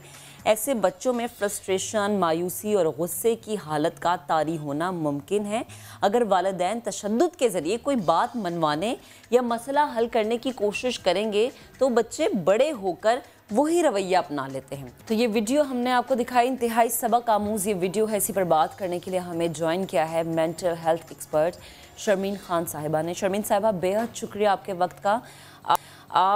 मैंने जो इस वीडियो में देखा है वो अक्सर घरों में भी मैं देख चुकी हूँ कि जब घर के सरबरा या खुसूसन मर्द हजरात, चाहे वो भाई हैं, वालिद साहब नहीं रहते तो भाई कहते हैं कि ये घर का सरबरा है, वो छोटी बहनों पे या माँ के आगे चीखते हैं या माँ के आगे ऊंची आवाज़ में बात करते हैं। अगर वालिद साहब भी इवन अपने बच्चों के सामने उनकी वालदा को पीटते हैं तो फिर बच्चों के जहन में यही बैठ जाता है कि यही एक तरीका है औरत को समझाने का, या यही एक तरीका है दूसरों को अपनी बात समझाने का या मनवाने का। आज हमारे मुआशरे में ये मसला ज़्यादा सर उठा रहा है, ऐसा ही है? जी, अस्सलाम वालेकुम। दरअसल जहाँ घरेलू बातों का मौजू होता है उसके अंदर 3 पहलू होते हैं। एक तो सबसे पहले ये कि बच्चे की तरबियत सिर्फ माँ की जिम्मेदारी नहीं होती, उसके अंदर बाप का भी हाथ होता है। तो बच्चा जब बड़ा हो रहा होता है वो माँ और बाप दोनों को देखता है, उनके बिहेवियर को देखता है, उसकी बेसिस पे वो अपना बिहेवियर बनाता है। क्योंकि जब बच्चे पैदा होते हैं वो तो बिल्कुल सिर्फ प्यार जानते हैं, ना बच्चा खुद खाना खा सकता है, ना बात कर सकता है, ना कुछ भी कर सकता है। तो उसकी वजह से क्या होता है कि अगर आप बच्चे को डांटते हैं, बच्चे को लगता है अच्छा डांट प्यार है। अगर आप बच्चे को मारते हैं, बच्चे को लगता है कि मार प्यार है। और उस तरह वो अपने रिश्ते किस तरह निभाने चाहिए सीखता है। तो ये बहुत ज़रूरी है कि बच्चों के सामने तशद्दुद या वायलेंस करना हम ना करें, क्योंकि वो भी वही सीख रहे होते हैं और वो कभी ये नहीं देखते कि शायद मेरे माँ बाप गलत हैं। जो छोटे बच्चे होते हैं वो हमेशा समझते हैं कि शायद मेरे अंदर कोई कमी है, इसलिए मुझे डांट पड़े या मार पड़े। अच्छा शर्मीन साहब, एक बड़ी इंपॉर्टेंट आपने बात की कि वालिदैन का रवैया जो है बच्चे फ़ौरन से उसको अडॉप्ट कर लेते हैं। मुझे बताएं कि कुछ घरों में वालिदैन की आपसी लड़ाई होती है जिसकी वजह से बच्चे सहम जाते हैं, डर जाते हैं, वो बात अपने माँ बाप से कर ही नहीं पाते जो कि उन्होंने करनी होती है, क्योंकि वो देखते हैं कि अम्मा अब्बा तो हर वक्त लड़ते रहते हैं, उनके तो आपसी झगड़े ख़त्म नहीं होते। ऐसे बच्चे यकीनन फिर मुआशरे में वो किरदार या वो मकाम हासिल नहीं कर पाते जो वो डिज़र्व करते हैं। You're right. And इसका एक और चीज़ होती है कि अक्सर जब माँ बाप अपनी ही लड़ाइयों में पड़े होते हैं तो बच्चों को वक्त नहीं देते, क्योंकि वो बच्चा पैदा कर लेते हैं मगर बच्चे की तरबियत के ऊपर इतना वो नहीं होता क्योंकि वो अपनी परेशानियों में मुब्तला होते हैं। तो एक इसके लिए मैं टिप ये दूँगी कि अगर लड़ाई करनी भी है तो कोशिश करें कि इज़्ज़त से करें, चीखने की कोई ज़रूरत नहीं है। मिसअंडरस्टैंडिंग्स तो हर घर में हो जाती हैं, उनके बारे में बात भी हो सकती है और कोशिश करें कि बच्चों के सामने ना हो ताकि बच्चे वो गुस्सा सीखें ही ना। और फिर दूसरी चीज़ है कि अगर बच्चे हैं आपके घर में उनको रोज़ थोड़ा सा वक्त देने की कोशिश करें। मुझे पता है कि सब आजकल बहुत मसरूफ़ होते हैं, तो अगर दिन का आधा घंटा भी इस तरह का निकले जहाँ टीवी भी बंद है, फ़ोन भी साइड पे है और सिर्फ बच्चों की बातें सुनने, तो उनको भी बात करने का तरीका आएगा। वरना बच्चों को भी लगता है कि हमारी बात सिर्फ तब सुनी जाएगी अगर हम रो रहे हैं, चीख रहे हैं या धाड़े मार रहे हैं, जिद कर रहे हैं, ये चीज़ें उठा के फेंक रहे हैं या घर में अगर हमने उधम मचा दी तभी माँ या बाप आके हमसे पूछेंगे कि क्या हुआ है। लेकिन हमारे मुआशरे का एक पहलू ये भी है कि ज़्यादातर घरों में जैसे दादियाँ हैं या फुप्पी हैं, वही कह देती हैं कि नहीं नहीं इतना मत बिगाड़ो बच्चे को, हर बात इसकी मत सुनो। ये भी एक आंसर आ जाता है कि बच्चे को अगर आप उसके पास बैठ रहे हैं, उसकी बात मान रहे हैं, उसको वो चीज़ लेके दे रहे हैं जो वो कह रहे हैं, तो आप उसको बिगाड़ की तरफ लेके जाते हैं। फिर जब घर के बड़े ये बातें करते हैं तो फिर माँ या बाप जो है वो अपना हाथ भी खींच लेते हैं। कहना मानने में और बात सुनने में बहुत फ़र्क है। कहना मानना है कि मैं 5 साल का हूँ और मुझे फ़ेरारी चाहिए, वो तो कहना मानना हो गया और उसके अंदर शायद बच्चा बिगड़ जाए। मगर बात सुनने में कि मुझे गाड़ियाँ पसंद हैं और उस शौक़ को आगे लेके जाने में कि अच्छा बेटा तुम्हें गाड़ियाँ पसंद हैं, ये नहीं कहना कि लड़कियाँ गाड़ियों से नहीं खेलती या लड़के खिलौनों से नहीं खेलते या कुछ भी है। जो भी आपके बच्चे का नज़रिया है उसको एनहांस करना, उससे बात करना, इंकरेज करना बहुत ज़रूरी है। शर्मीन, हमारी सोसाइटी में अब हम देखते हैं बाइपोलर पर्सनालिटीज़ बहुत ज़्यादा दिखाई देती हैं। पर्सनालिटी डिसऑर्डर्स का शिकार अफराद बढ़ते जा रहे हैं। क्या वजह सिर्फ यही है कि बचपन में उन्होंने अपने पेरेंट्स को एक हेल्दी रिलेशनशिप में नहीं देखा? ये एक बहुत बड़ा सवाल है क्योंकि जहाँ डिसऑर्डर्स की बात होती है तो फिर वो शायद प्रोफेशनल्स को छोड़ दें। वो इस तरह कहना है कि हमारे माशरे में डायबिटीज़ बहुत बढ़ गया है, वो तो सिर्फ डॉक्टर ही बताएंगे ना। मगर हाँ, शुगर की सेंसिटिविटी ज़्यादा है हमारे पास। उसी तरह जब हम मूड्स की बात करते हैं, अगर हमें सिखाया जाता है ना कि हमेशा तमीज़ से बैठें, अच्छी तरह से बात करें और अगर कोई मसला है तो उस मसले को आवाज़ ना दें। उसके अंदर क्या होता है कि हमारे अंदर गुस्सा कलेक्ट होता रहता है और एक पॉइंट आता है कि फट के वो गुस्सा बाहर आता है क्योंकि हमें लगता है कि क्या हमारी राय नहीं है, क्या हमारी कोई नहीं सुनेगा। तो अगर उसके अंदर भी एक बैलेंस आ जाए और लोगों को सिखाया जाए कि आप अपनी राय बयान कर सकते हैं, हम सुन रहे हैं। शायद हमारे माशरे में लोग इतना सुनते नहीं हैं, तो अगर हम उतना ही सुने जितना हम बात करें तो वो एक बैलेंस आ सकता है और वो जो लोग फटते हैं रोने में या गुस्से में या इन सारी चीज़ों में वो कम हो जाए। अच्छा, एक और चीज़ जो हमने इस वीडियो में देखी कि अगर बच्चा बदतमीज़ी करता है या चीखता है या फिर गुस्से में रहता है, खाना नहीं खाता, बात नहीं मानता, घर लेट आता है, तो जो वालिद है वो हमेशा वालिदा को कहेंगे कि ये तुम्हारी तरबियत है, ये तुमने सिखाया है, बचपन से तुम उसकी ऐसी तरबियत परवरिश करती आई हो कि आज वो मेरे सामने खड़ा होकर बात कर रहा है, या बेटी को भी अगर कि वो मेरे सामने खड़ी होकर ज़ुबान चला रही है। लेकिन घर के मर्द हजरात शायद ये नहीं समझ पाते कि हमारा रवैया ऐसा था कि जो कि इन लोगों ने सीख लिया, इस चीज़ को उन लोगों ने इतना सीखा कि आज उनके अंदर ये हम देख रहे हैं। इस तरह की सिचुएशन में घर के जो मर्द हजरात हैं उनको क्या करना चाहिए? अगर आप तारीखी तौर पे देखें तो मर्द का काम था बाहर जाकर पैसे कमाना और औरत का काम था घर चलाना, मगर उसके अंदर ज़माना बदल रहा है, बच्चों को ज़्यादा चीज़ों की ज़रूरत है और वो एक मर्द फिगर जो था ना वो फिर भी कहीं ना कहीं तारीखी तौर पे हमारे घरों में होते थे। अब मर्दों को लगता है कि ठीक है मैं पैसे कमा रहा हूँ तो मुझे और कुछ करने की ज़रूरत नहीं। आजकल औरतों ने भी काम करना शुरू कर दिया है, तो घर की सारी जिम्मेदारियाँ शेयर होनी ज़रूरी हैं, इंक्लूडिंग बच्चों की तरबियत, क्योंकि वही बच्चे जब कल बाहर जाएंगे वो माँ से शायद सीखें कि प्यार किस तरह करते हैं और अपने जज्बात से किस तरह कनेक्ट होते हैं, मगर बाप से सीखेंगे कि गुस्सा किस तरह कंट्रोल में लाते हैं या अंदाज़े बयान क्या होना चाहिए। तो अगर कोई गुस्से से बात कर रहा है जो एक घर के सरबराह हैं तो हमें लगेगा कि अच्छा अगर हमें पावरफुल पोजीशन में होना है हमें कल तो जाके यही एक अंदाज होना चाहिए। हाँ, जी एग्जैक्ट। एक जुमले में बता दें, अगर पर्सनालिटी इस तरफ हो गई है, थोड़ी सी ख़राबी आ गई है, ये रिवर्सिबल है?